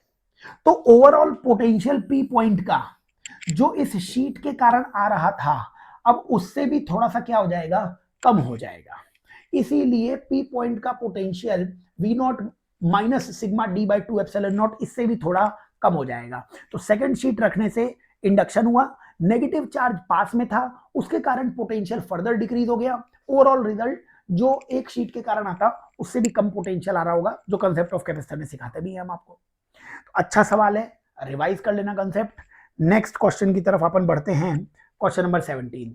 अगेन अच्छा सवाल है, इंक्लाइन प्लेन फ्रिक्शन वगैरह दिख रहा है। बताओ क्या बोला हुआ है कि a block of mass m is at rest on rough incline plane of angle theta. तो कोई मास m है, तो ये थीटा, ये मास m का ब्लॉक है, ये रेस्ट पे है, ठीक है ना। कोफिशिएंट ऑफ फ्रिक्शन म्यू दिया हुआ है, minimum value of force along the plane required to just move the block. Just move the block, block कैसे मूव करेगा, उसके लिए मिनिमम फोर्स वो पूछा हुआ है। अब ये बताओ यहाँ पे नीचे कौन सा फोर्स लग रहा होगा, mg sin थीटा, है ना। और ये नीचे स्लाइड करना चाह रहा होगा तो ऊपर ना फ्रिक्शन लग रहा होगा। फ्रिक्शन कितना लग रहा होगा, म्यू mg cos थीटा, मतलब म्यू इंटू n लग रहा होगा, n की वैल्यू mg cos थीटा। यहाँ पे ना ये म्यू mg cos थीटा ज्यादा रहा होगा किससे, mg sin थीटा से, तभी जाके ये रेस्ट में रहा होगा। तभी तो क्वेश्चन ने बोला हुआ है कि इट इज एट रेस्ट। और लास्ट में वैसे उसने tan theta less than mu दे रखा है, तो फ्रिक्शन कोएफिशिएंट ज्यादा है, इसलिए फ्रिक्शन फोर्स ज्यादा होने के कारण वो वैसे भी स्लाइड नहीं कर पाएगा, ठीक है। तो ये रेस्ट में है, अभी ये रेस्ट में है। अब हमें इसे चलाना है। चलिए अगर हम इसे ऊपर की तरफ चलाते तो फोर्स रिक्वायर्ड जब हम इसे अपवर्ड चलाएं, बताओ अगर मैं इसे ऊपर चलाता, इसे ऊपर खींचता, तो mg sin थीटा तो नीचे लग ही रहा था। जब तुम इसे ऊपर ले जाओगे तो फ्रिक्शन भी नीचे लगने लग जाएगा। तो ऊपर ले जाने के लिए कितना फोर्स लगाना पड़ेगा, mg sin theta plus mu mg cos theta. अगर इसे ऊपर, क्योंकि क्वेश्चन ने बोला है minimum force required to move it, ये तो नहीं बताया ना ऊपर मूव कराना है कि नीचे मूव कराना है। तो दोनों तरफ मूव करा के देख लो, जहां आंसर मिनिमम आ रहा होगा उसे टिक कर देना।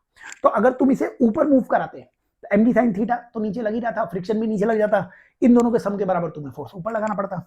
बताइए force required to move this in downward direction, इसको अगर हम नीचे धक्का देते, बताओ अगर मैं इसे नीचे धक्का दूंगा तो mg sin थीटा तो था ही, और म्यू mg cos थीटा ऊपर था, लेकिन बड़ा कौन सा था, mu mg cos theta. Example के लिए तुम्हें समझाने के लिए, ये म्यू mg cos थीटा 10 रहा होगा और ये mg sin थीटा 8 रहा होगा, तभी तो ये मूव नहीं कर रहा है।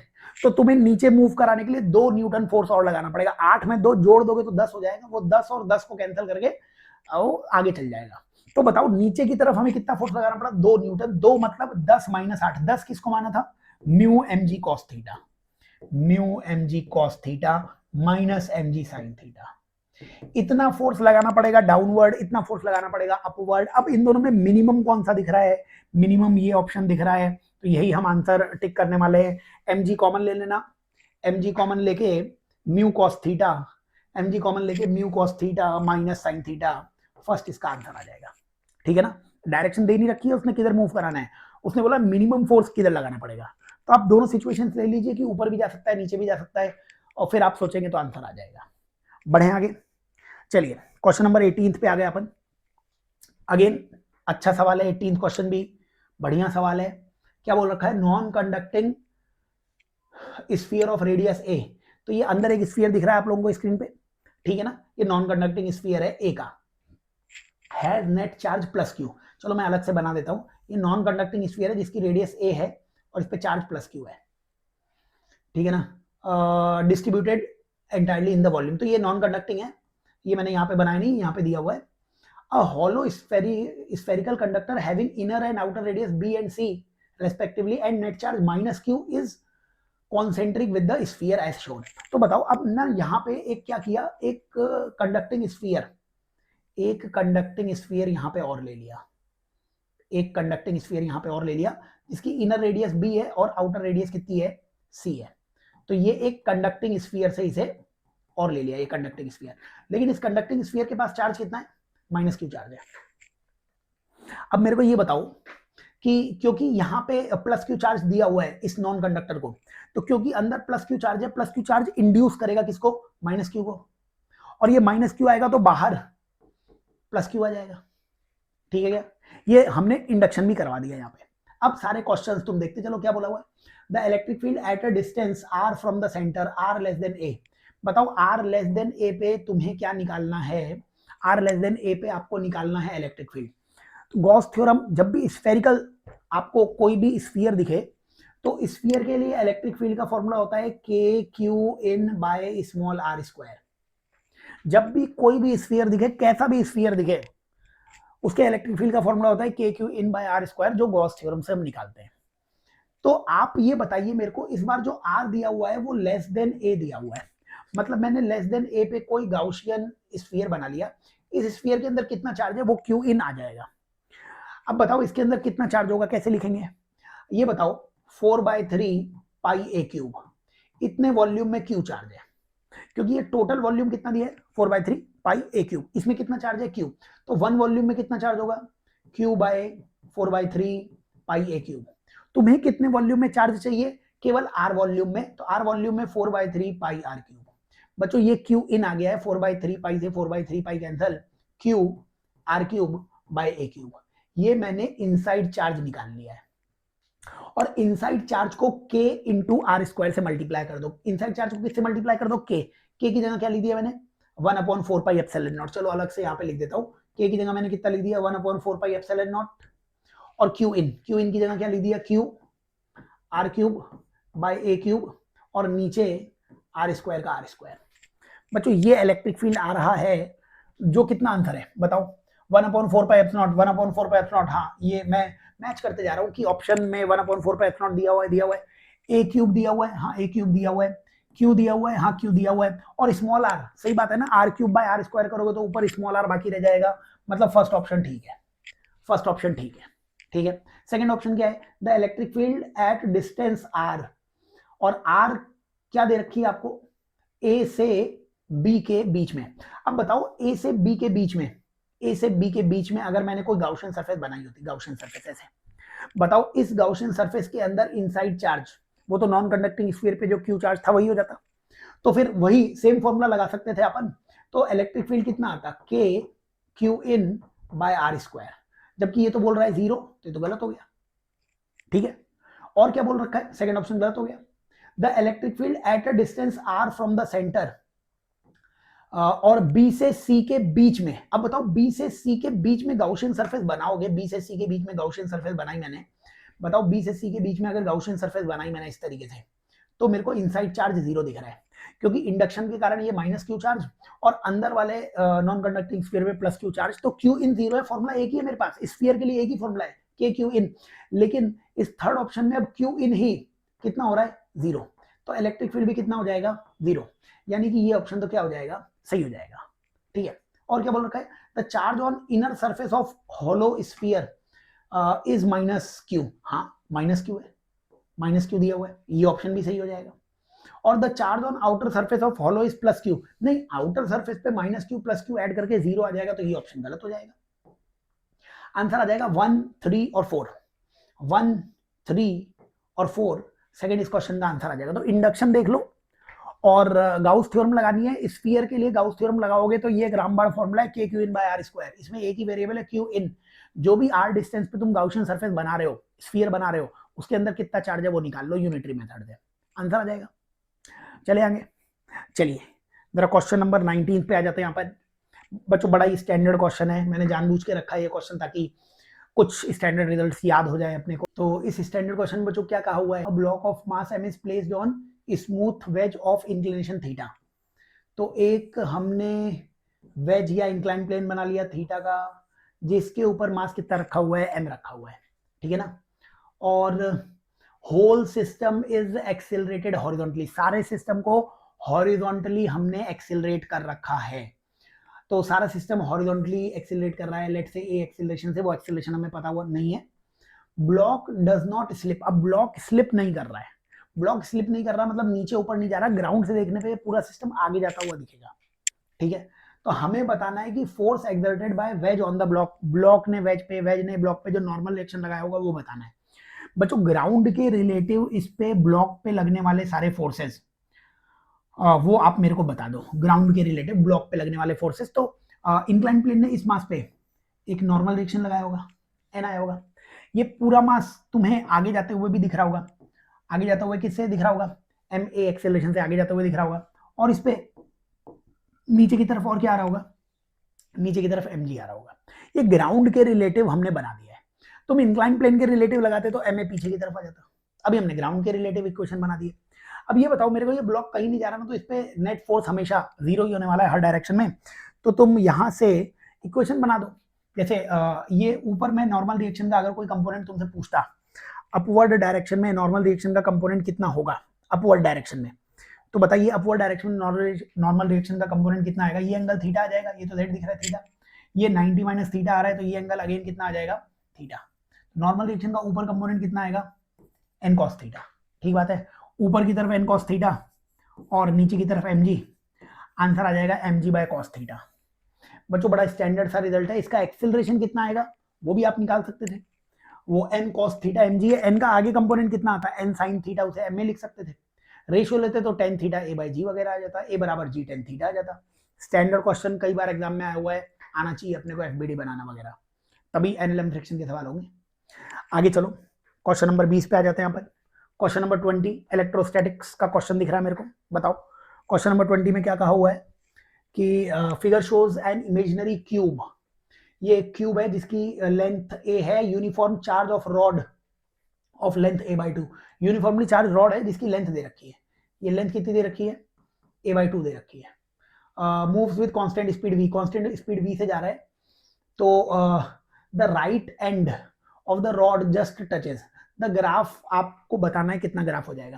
तो ये बताओ मेरे को बच्चों, ये कांस्टेंट वेलोसिटी वी से अंदर जा रहा है, तो बताओ ए बाई टू डिस्टेंस अंदर जाने में इसको कितना टाइम लगेगा। Speed equals to distance upon time, क्या टाइम की value A by two V आ जाएगी। इतने टाइम के बाद ये सारी की सारी रॉड अंदर हो जाएगी। जब सारी रॉड अंदर हो गई तो सारा चार्ज भी अंदर हो जाएगा। तो चार्ज होगा कितना, चार्ज इनसाइड की वैल्यू कितनी होगी बताइए। कि इसमें लैम्डा दिया हुआ 1 मीटर का चार्ज लैम्डा है, बताओ टी टाइम में कितनी डिस्टेंस अंदर चले जाएंगे, टी टाइम में कितनी डिस्टेंस अंदर चली जाएगी, वी इंटू टी। तो मतलब टी टाइम में कितना फ्लक्स होगा, वो फ्लक्स का फॉर्मूला कौन सा इस्तेमाल कर रहा हूं मैं, Q in by epsilon not, Q in upon epsilon not. ये मैंने क्यू इन लिख दिया किसी टाइम टी पे, है ना।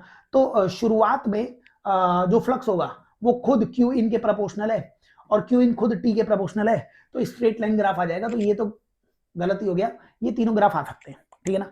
लेकिन बताओ जब टाइम की value A by two V आ जाएगी, तो जब यहाँ पे टाइम की जगह ए बाई टू वी डालूंगा मैं, टाइम की जगह ए बाई टू वी डालू, तो इनसाइड चार्ज कितना हो जाएगा, lambda V A by two V, V से वी कैंसल, मतलब लैम्डा ए बाई टू, इतना क्यू इन हो जाएगा। Q in by epsilon naught करोगे तो ये फ्लक्स आ जाएगा, मतलब फ्लक्स पहले बढ़ता रहेगा, यहाँ पे बढ़ रहा है, उसके बाद ना सारी रॉड अंदर आ जाएगी तो फ्लक्स कांस्टेंट हो जाएगा। कब तक कांस्टेंट हो जाएगा, जब तक कि ये दूसरी तरफ से इस तरीके से टच नहीं हो जाए। अच्छा कितने टाइम पर ये पूरी रॉड अंदर आ जाएगी, A by two V, A by two V time पर ये पूरी रॉड अंदर आ जाएगी, ए बाई टू वी पर ये रॉड पूरी तरीके से अंदर आ जाएगी। जब पूरी तरीके से अंदर आ जाएगी तो फ्लक्स कितना होगा, lambda A by to epsilon not. ये गलत हो गया क्योंकि लैम्डा और ए बाई टू एप्सिलॉन नॉट नहीं लिखा हुआ है, ये ए बाई, ये इसलिए गलत हो गया, ये कोऑर्डिनेट गलत है, यहाँ पे ए बाई टू भी टाइम आना चाहिए था। तो सही ऑप्शन यही दिखा है, अरे सही है क्या। तो मैक्सिमम कितना आ जाएगा flux, lambda A by to epsilon not, कब, ए बाई टू वी टाइम के बाद। और फिर तो कांस्टेंट रहेगा जब तक पूरी रॉड अंदर है, और फिर बाहर जाएगी जैसे जैसे रॉड, तो चार्ज कम होने के कारण फ्लक्स घटते घटते खत्म हो जाएगा, जीरो हो जाएगा। तो वो ग्राफ दिख रहा है, कोऑर्डिनेट सारे पॉइंट्स निकाल लेना, सॉल्व कर सकते हो। तो ये 20वां क्वेश्चन भी हो जाएगा। अब क्वेश्चन नंबर 21 पे आते हैं बच्चों। क्या बोल रखा है क्वेश्चन नंबर 21 में, क्वेश्चन नंबर 21 में बोल रखा है इलेक्ट्रिक फील्ड रीजन में दिया हुआ है 3y j cap, total energy stored in the electric field वो बतानी है। बच्चों इलेक्ट्रिक फील्ड वेरिएबल है, ये बताओ मेरे को एनर्जी डेंसिटी का एक फॉर्मूला होता था, एनर्जी डेंसिटी का फॉर्मूला होता था half epsilon naught E square. ये एनर्जी डेंसिटी का फॉर्मूला होता था। बच्चों आप क्या करो, यहां से y डिस्टेंस पे जाके एक एलिमेंट ले लो, प्लेट एज अ एलिमेंट ले लिया मैंने, y डिस्टेंस पे जाके प्लेट एज अ एलिमेंट ले लिया, जिसकी विड्थ कितनी बना दी मैंने, dy बना दी। केवल इस प्लेट की एनर्जी वो लिख रहा हूं मैं। देखो एनर्जी डेंसिटी का फॉर्मूला होता था एनर्जी पर यूनिट वॉल्यूम। तो बताओ एनर्जी का फॉर्मूला कितना लिख सकते हो, एनर्जी का फॉर्मूला वॉल्यूम से मल्टीप्लाई कर सकते हो। बताओ इस प्लेट एलिमेंट लिया है मैंने, ऐसे बहुत सारी प्लेट रखते जाऊंगा तो ये पूरा क्यूब बन जाएगा ना। तो एलिमेंट हमेशा ऐसा होना चाहिए जिसको रिपीट करने में पूरा सिस्टम बन जाए। तो मैंने ये जो प्लेट यहां पे ली है, इस प्लेट के पास एनर्जी कितनी होगी, डी यू। एनर्जी, एक प्लेट की एलिमेंट की एनर्जी डी यू, वो होगी half epsilon naught E square, E की वैल्यू 3y का स्क्वायर। ठीक है ना। मैं यहां पे d U by d V लिख रहा हूं क्योंकि एलिमेंट की एनर्जी डेंसिटी, उसका वॉल्यूम भी बहुत कम, उसकी एनर्जी भी बहुत कम, तो ये डीवी मल्टीप्लाई हो जाएगा। बताओ इस, ये जो मैंने प्लेट मानी है, इस प्लेट का वॉल्यूम कितना होगा। वॉल्यूम होगा बच्चों length into breadth, length into breadth area, area into thickness. तो बताओ ये भी ए है, ये भी ए है, तो ए इंटू ए स्क्वायर, तो इसका एरिया आया, और एरिया को किससे मल्टीप्लाई करना पड़ेगा, थिकनेस डी वाई से।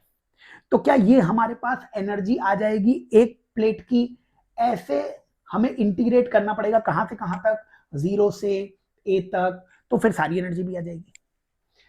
बताइए सॉल्व कर लीजिए बच्चों, क्या क्या कांस्टेंट दिख रहा है। देखो एप्सिलॉन नॉट बाय 2, 3 का स्क्वायर 9, और ए स्क्वायर, और अंदर क्या बाकी रह गया, वाई स्क्वायर डी वाई, कहां से कहां तक, 0 से ए तक। कितना आ जाएगा ये, 9 epsilon naught by 2 A square. बच्चों वाई स्क्वायर का इंटीग्रेशन वाई क्यूब बाय 3, और वाई क्यूब में ए लिखोगे तो ए क्यूब बाय 3, 3 से इसको कैंसिल करना, ये 3 आ गया। आंसर आ रहा है 3/2 एप्सिलॉन नॉट ए की पावर 5, 3/2 एप्सिलॉन नॉट ए की पावर 5। तो एनर्जी डेंसिटी का फॉर्मूला मेरे को रिवाइज कराना है, उसके लिए बेहतरीन सवाल है। तो क्वेश्चन सारे देख लो, अच्छी तरीके से सॉल्व कर लो। हम क्वेश्चन नंबर 22 पे आ चुके हैं।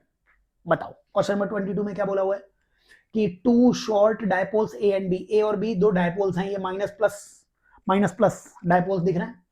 इनका चार्ज है, ए का चार्ज कितना दिया हुआ है +-2, और बी का चार्ज कितना दिया हुआ है 4। डिस्टेंस 1 सेंटीमीटर, डिस्टेंस चार्जेस के बीच में 1 सेंटीमीटर ही दी हुई है, ठीक है ना। Net electric field P point पे बताना है इलेक्ट्रिक फील्ड। बच्चों ये बताओ क्या इलेक्ट्रिक फील्ड की डायरेक्शन माइनस से प्लस की तरफ होती थी, ये इलेक्ट्रिक फील्ड।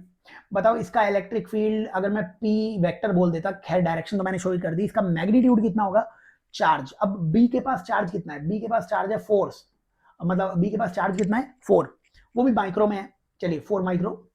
और इनके बीच की डिस्टेंस कितनी देर की थी, 1 सेंटीमीटर। 1 सेंटीमीटर मतलब 1/100। तो ये बताओ इसका मैंने डायपोल मोमेंट लिख दिया, डायपोल मोमेंट लिख दिया 4 माइक्रो इंटू 1/100, यानी इसका डायपोल मोमेंट कितना आ रहा है 4 इंटू 10⁻⁻8 SI यूनिट में। बताओ ये भी एक डायपोल दिख रहा है मेरे को माइनस से प्लस की तरफ। इसका डायपोल मोमेंट कितना लिखूंगा, इसका चार्ज 2 दिया हुआ है क्योंकि ए है ना, ए का चार्ज कितना है 2, कोई भी एक चार्ज। इनके बीच की डिस्टेंस तो 2 माइक्रो, और इनके बीच की डिस्टेंस 1/100, यानी इनका डायपोल मोमेंट हो रहा है 2 इंटू 10⁻⁻8, ठीक है क्या। तो ये बताओ अगर तुम इस ए के डायपोल मोमेंट को P बोलते हो, तो क्या ये B का डायपोल मोमेंट 2P नहीं लिखना चाहिए, क्योंकि P की वैल्यू कितनी है 2 इंटू 10⁻⁸। तो ये 4 इंटू 10⁻⁸ को क्या बोल सकते थे, ये जो B का डायपोल मोमेंट आया है, इस B के डायपोल मोमेंट को 2P बोल सकता हूं मैं, अगर A का डायपोल मोमेंट मैंने P माना तो। अब वहां पे गंदगी करने से अच्छा है मैं वापस से एक फिगर बना लेता हूं। देखो ये B, ये A दिया हुआ है, ये A दिया हुआ है, ये B दिया हुआ है, ये पॉइंट P दिया हुआ है। पॉइंट P पे तुम्हें क्या निकालना है, इलेक्ट्रिक फील्ड निकालना है। बच्चों रिजल्ट्स याद करवा रहा हूं मैं इस क्वेश्चन से। बताओ A को लगेगा, ये मेरे एक्सिस पे है, एक्सिस पर इलेक्ट्रिक फील्ड की डायरेक्शन होती है अलोंग डायपोल, और मैग्नीट्यूड कितना होता था 2kp/r³, ठीक है। लेकिन B को लगेगा कि ये जो पॉइंट P है ये मेरे इक्वेटर पे है, और इक्वेटर पे डायरेक्शन किधर आती थी, इक्वेटर पे डायरेक्शन आती थी किधर, डायपोल की डायरेक्शन के अपोजिट। तो डायपोल ऊपर है तो इसके अपोजिट इलेक्ट्रिक फील्ड आएगा, और इक्वेटर पे आता था kp/r³, लेकिन इसका P 2P हो जाएगा, क्योंकि B का P कितना है डायपोल मोमेंट कितना है 2p, जहां p की वैल्यू हमने ये मान रखी है। तो बताइए ये दोनों सेम ही दिख रहे हैं मेरे को, ये भी 2kp/r³, ये भी 2kp/r³, इनके बीच में एंगल 90 डिग्री दिख रहा है। 90 डिग्री पे जो रिजल्टेंट आता था वो कितना आता था, √2 टाइम्स आता था क्या, √2 इंटू 2kp/r³, √2 इंटू 2kp/r³, ये आंसर है।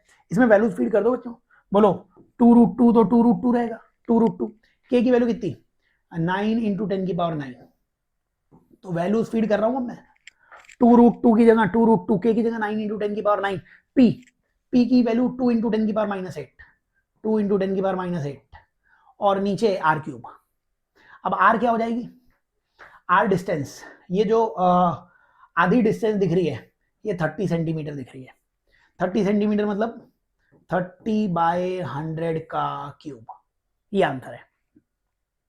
बताओ सॉल्व कर लो इसे, क्या क्या दिख रहा है आपको यहां से, देखो 2√2 को ऐसे ही रखो, 2√2, ये 0 से 0 कैंसिल हो गया, 3 3 जा 9, 3 जा 27 आ गया, और ये 9 और ये 2, ये तो मैंने डिजिट्स रख दिए, 2√2 लिख दिया, 9 लिख दिया, 2 लिख दिया, नीचे 3 का क्यूब 27। 10 की पावर बताओ कितनी दिख रही है, 10 की पावर, देखो ये 10 की पावर 9 और 10 की पावर -8, ये कितना होगा 10 हो जाएगा, 10, और ये 10 का क्यूब यानी 10 की पावर 4 और आ जाएगा, 10 की पावर 4, ठीक है। कितना आ जाएगा ये 3 3 जा 9, और मतलब 9 3 जा 27 ही कर सकते हो, ठीक है ना, तो 9 3 जा 27, तो कितना आ गया आंसर, 2 इंटू 2 4√2/3 इंटू 10 की पावर 4, 4√2/3 इंटू 10 की पावर 4, थर्ड इस क्वेश्चन का आंसर आ जाएगा। तो बच्चों डायपोल भी बड़ा इंपॉर्टेंट है, इसके सारे कंसेप्ट टॉर्क वगैरह और जो पॉइंट्स बताए हुए हैं उनको अच्छे से पढ़ के जाना आप।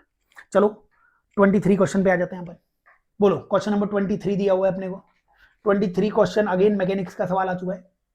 In the figure shown body A of mass m, ए का मास m दे रखा है, म्यू फ्रिक्शन कोफिशिएंट दे रखा है, ए बी से कनेक्टेड है, θ1 θ2 दिया हुआ है, which of the following statements are true, true statement बताने। A will never move up, A will just start move up, for A to move up, मतलब A को ऊपर ले जाने की बातें कर रही है, तो हम मानते हैं ए ऊपर कब जा सकता है, वही निकालना है, क्योंकि क्वेश्चन में तो कुछ पूछा नहीं, तो ऑप्शन देखो। ये बताओ इधर नीचे लगने वाला है mg sin θ1, ये लगने वाला है mg sin θ1, इधर नीचे की तरफ क्या लगने वाला है mg sin θ2, और आपको जान के खुशी होगी कि म्यू फ्रिक्शन कोफिशिएंट दिया हुआ है ए और प्लेन के बीच में, ए और प्लेन के बीच में फ्रिक्शन कोफिशिएंट म्यू है, लेकिन बी जो है ना वो फ्रिक्शनलेस है, यहाँ पे बी जो है स्लाइडिंग ऑन फ्रिक्शनलेस, पुली भी फ्रिक्शनलेस है और बी भी फ्रिक्शनलेस है। अब बताओ ए को अगर ऊपर ले जाना होगा, तो ए जब ऊपर जाएगा तो यहाँ पे फ्रिक्शन फोर्स भी नीचे की तरफ कितना लगेगा, म्यू mg cos θ1, ठीक है।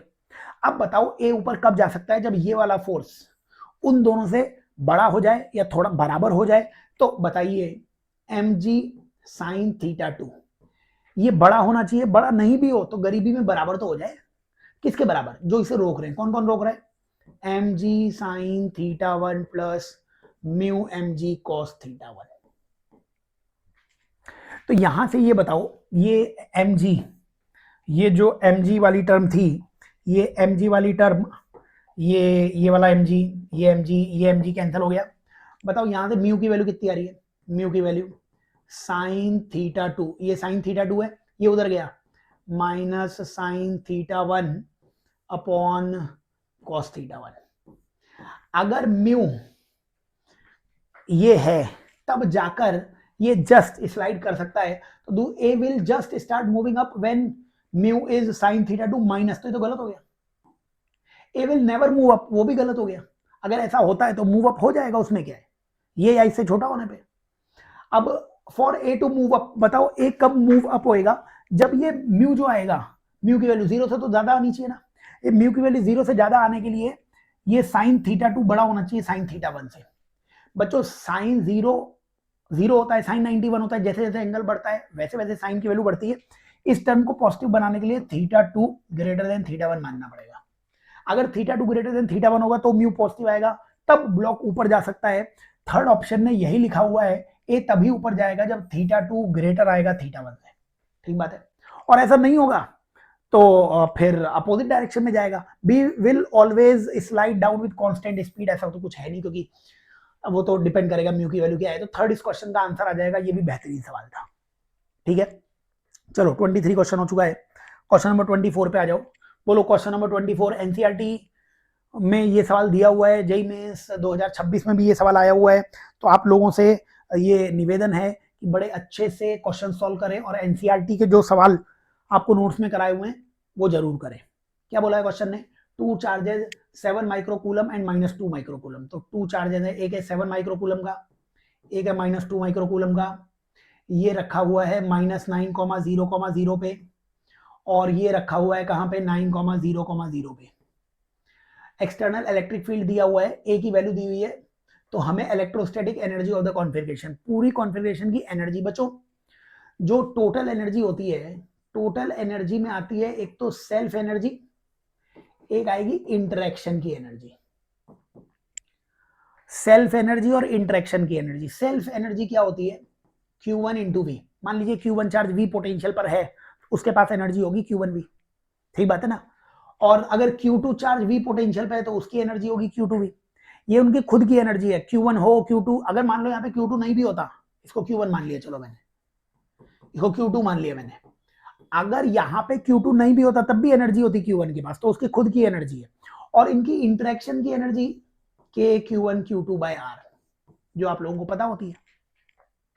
तो ये सारी वैल्यूज निकालनी है अपने को। तो आपको ना इलेक्ट्रिक फील्ड दिया हुआ है, तो इस इलेक्ट्रिक फील्ड से तुम्हें क्या निकालना पड़ेगा? पोटेंशियल निकालना पड़ेगा। बताओ इलेक्ट्रिक फील्ड जो आपको दिया हुआ है, इलेक्ट्रिक फील्ड दिया हुआ है A/R²। इलेक्ट्रिक फील्ड को -dV/dr लिख सकते हैं, -dV/dr। तो बताइए dV की वैल्यू कितनी आ जाएगी? -A/dr/r²। और पोटेंशियल कहां तक का चाहिए? हम इंफिनिटी से R पॉइंट तक आए, इंफिनिटी पे पोटेंशियल 0 मानेंगे हम, कुछ नहीं बोला हुआ है तो, ठीक है ना। तो यहां से दोनों तरफ इंटीग्रेशन किया तो मेरे को R डिस्टेंस पे, इंफिनिटी से R डिस्टेंस का मेरे को पोटेंशियल मिल जाएगा। देखो -A तो आ ही जाएगा, 1/r² का इंटीग्रेशन -1/r आएगा, यानी A/R। तो R डिस्टेंस पर पोटेंशियल कितना हो जाएगा? A/R हो जाएगा। तो आप सारी वैल्यू सॉल्व कर लो। बोलो यहाँ पे 3 वैल्यू सॉल्व करनी है मेरे को। Q1 इंटू वी, Q1 अगर मैंने 7 माइक्रो लिखा तो 7 इंटू 10⁻⁻⁶, और पोटेंशियल की वैल्यू A/R। ए की वैल्यू कितनी है? 18 इंटू 10⁵ A/R।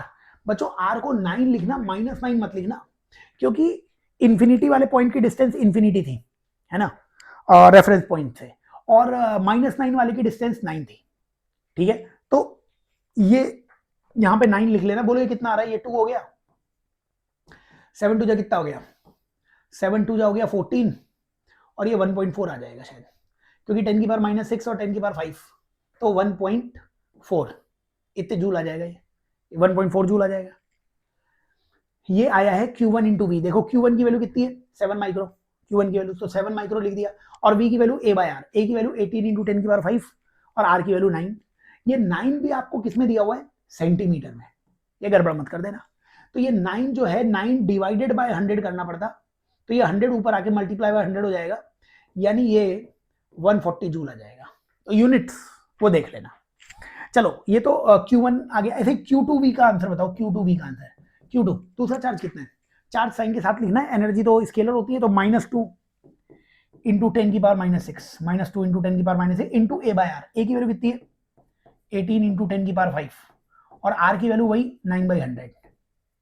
9/100 कैसे आ गया? ये डिस्टेंस 9, ठीक है ना। तो ओरिजिन से इंफिनिटी वाले पॉइंट की डिस्टेंस इंफिनिटी, और 9 वाले पॉइंट की डिस्टेंस 9। बताओ ये कितना आ रहा है? यहाँ से 9 से ये 2 आ गया, ये 2 2 जा कितना आ जाएगा? -4, और ये -40 आ जाएगा। -40 कैसे आ गया? ये 10 ऊपर गया ना, तो 10⁻7 और -6, तो 40 आ गया, 40 जूल। चलिए, और इंटरेक्शन की एनर्जी K Q1 Q2/R, उसकी वैल्यू भी निकाल लीजिए। बोलिए K Q1 Q2/R, K Q1 Q2/R का आंसर कितना आएगा? K Q1 Q2/R, K की वैल्यू कितनी है? 9 इंटू 10⁻⁹। Q1 एक चार्ज कितना है? 7 माइक्रो, 7 इंटू 10⁻⁻⁶, और दूसरा चार्ज कितना है? -2 इंटू 10⁻⁻⁶, और इनके बीच की डिस्टेंस कितनी आ जाएगी? 9 और 9 18/100, 18/100, ठीक है। बताओ ये 9 2 जा 18 से 18 कैंसिल हो जाएगा, ये कितना हो जाएगा बताओ? ये 100 जो है, ये 100 जब ऊपर जाएगा 10 की पावर 9 में तो ये 10 की पावर 11 हो जाएगा। 10 की पावर 11 और 10 की पावर -12, तो मतलब ये -0.7 बाकी रह गया, -0.7 जो है। बताओ ये Q1V, इसका आंसर कितना आया था? Q1V का आंसर 140। Q2V का आंसर कितना आया था? -40। और KQ1 Q2/R का आंसर कितना आया? -0.7। तो ये 100 हो गया, 100 में से 0.7 माइनस करोगे 99.3। बच्चों बहुत अच्छा सवाल है, क्योंकि हमें पॉइंट चार्जेस में एनर्जी एक्चुअली KQ1 Q2/R ही याद रहती है। वो तब होती है जब एक्सटर्नल इलेक्ट्रिक फील्ड नहीं हो। एनसीईआरटी का ही सवाल है, जेईई मेंस 2026 में भी आया हुआ है। जरूर इस तरीके के कंसेप्ट आपको आने चाहिए। आओ जरा हम सेकंड लास्ट 25वें नंबर के सवाल पे आ जाते हैं। क्या बोला है 25 नंबर के क्वेश्चन में? A conducting liquid bubble of radius a and thickness t। एक बबल ही है, बबल अंदर से तो हॉलो होगा लेकिन इसकी कुछ ना कुछ थिकनेस है। बबल अंदर से तो हॉलो ही होगा बट इसकी थिकनेस दे रखी है, ठीक है ना, और इसका पोटेंशियल v दे रखा है। It if the bubble collapse to a drop, अब ये ड्रॉप में बदल गया, अब ये ड्रॉप में बदल गया, ड्रॉप मतलब अंदर से सॉलिड हो जाएगी। ये बताओ मेरे को, इस बबल की शुरुआत में रेडियस कितनी थी a और इसकी थिकनेस कितनी दे रखी थी t। बच्चों जिस भी, जैसे मतलब पानी का ये बबल है तो ये पानी से ड्रॉप बन रहा है तो वॉल्यूम तो सेम ही रहेगा। बताओ इसका वॉल्यूम क्या लिखोगे? बबल का वॉल्यूम, इसका वॉल्यूम लिखना पड़ेगा एरिया 4 पाई एरिया इंटू थिकनेस। एरिया कितना? 4 पाई a² और थिकनेस कितनी t। बताइए इससे जब हमने ड्रॉप बनाई तो इसकी भी कुछ रेडियस आ गई होगी, चलिए r आ गई, तो नया वॉल्यूम 4/3 पाई r³। वॉल्यूम तो सेम रहेगा, सेम वॉल्यूम, तो यहां से ना ये 4 पाई से 4 पाई कैंसिल हो गया और यहां से r³ की वैल्यू तुम्हें कितनी दिख जाएगी? 3a²t। ये r³ की वैल्यू दिख जाएगी। बच्चों इसका इस पे चार्ज अगर q होता तो इसका पोटेंशियल v, जो पोटेंशियल v दिया हुआ है वो v कितना होगा? KQ/A के बराबर। हमें इसका पोटेंशियल पूछा हुआ है v0, बताओ वो v0 कितना होगा? KQ/R। देखो चार्ज अगर इसके पास q था तो इसके पास भी चार्ज q ही रहेगा, चार्ज तो आइसोलेटेड सिस्टम में चार्ज तो कंजर्व रहेगा, तो हमारा आंसर KQ/R है। बोलो KQ की जगह क्या लिख सकते हो? KQ की जगह यहां से KQ की जगह v इंटू ए, तो v इंटू ए। और r की जगह क्या लिख सकते हो? r की जगह यहां से क्या लिख सकते हो? 3a² t की पावर 1/3। r³ था ना, तो r की जगह क्या लिख दिया? 3a² t की पावर 1/3। तो वही आंसर है, देखो क्या है वो आंसर? va/3 की पावर 1/3, 3 की पावर 1/3, a की पावर 2/3 और t की पावर 1/3। ये आंसर है। ये मेरे को दिख रहा है v। बताओ ये a ऊपर है a की पावर 1 और नीचे a की पावर 2/3, 1 - 2/3 मतलब a की पावर 1/3, ये 3 की पावर 1/3 और ये t की पावर 1/3। तो आंसर आ रहा है v और a/3t की पावर 1/3। थर्ड आंसर आ रहा है। फिर तो नया पोटेंशियल कितना आ जाएगा? a/3t की पावर 1/3 इंटू v। ठीक है, चलिए आज के इस बेहतरीन डिस्कशन का लास्ट क्वेश्चन वो आप और देख लो। क्या बोला हुआ है? Sphere of radius r has charge density given by this. उसकी चार्ज डेंसिटी दी हुई है, कितनी दी हुई है charge density?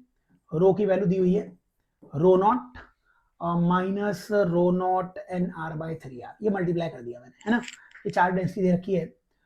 r is distance from centre of sphere, तो कोई स्फीयर है, स्फीयर के सेंटर से डिस्टेंस स्मॉल r है, ठीक है। अब एक हमने कोई स्फीयर होगा, है ना, for sphere of radius r, तो ये एक स्फीयर था, स्फीयर की रेडियस कितनी थी? r थी।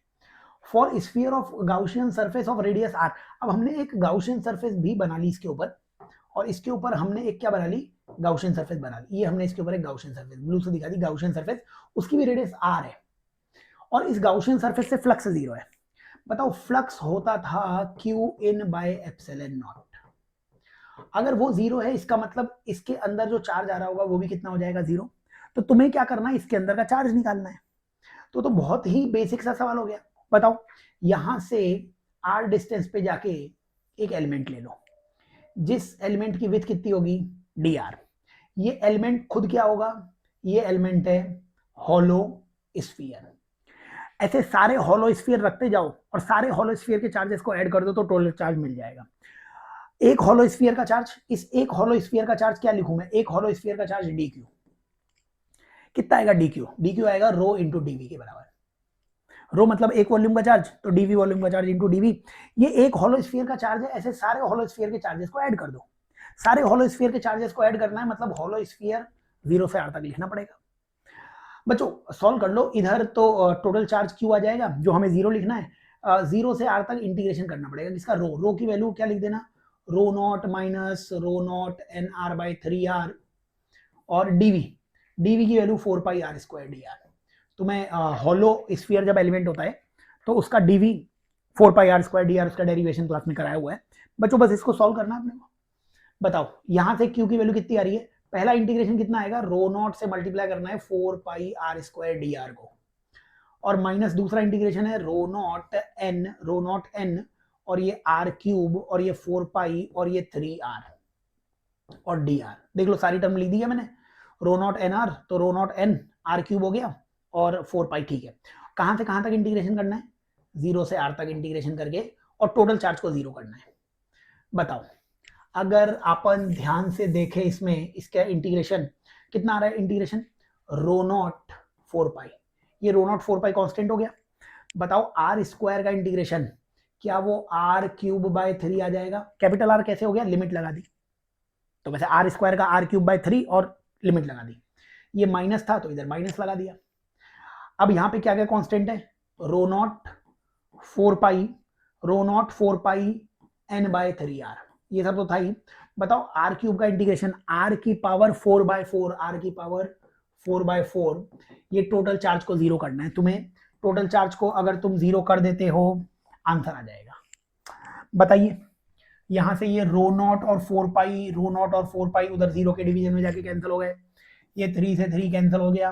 बच्चों ये r क्यूब है तो r की पावर 4 बाय r कैंसिल हो गया, तो 1 minus r by 4 equals to 0, 1 equals to r by 4, r की वैल्यू 4 आनी चाहिए, r की वैल्यू 4 या इनफैक्ट n की वैल्यू, देखो r क्यूब से r तो ये n बाकी रह गया, तो ये यहाँ पे क्या लिखा हुआ है, n लिखा हुआ है, n बाय 4 ये अपने को इसमें लिखा हुआ है, और अगर ये n बाय 4 लिखा हुआ है तो n का भी आंसर आ जाएगा। ये जो यहाँ पे अपने को लिखना चाहिए था, यहाँ पे लिखना चाहिए था n बाय 4, n की वैल्यू 4 आ जाएगी, ये इसका आंसर आ जाएगा। ठीक है, तो बच्चों सॉल्व कर लो, ये सारे अच्छे सवाल है। 26 बेहतरीन सवाल तुम्हें एनएलएम फ्रिक्शन और इलेक्ट्रोस्टैटिक्स के करवा दिए। इसका पीडीएफ आपको लिंक दिया होगा डिस्क्रिप्शन में, उसमें टेलीग्राम चैनल है, वहां पे इसकी पीडीएफ अपलोड हो जाएगी। ठीक है, बेस्ट ऑफ लक।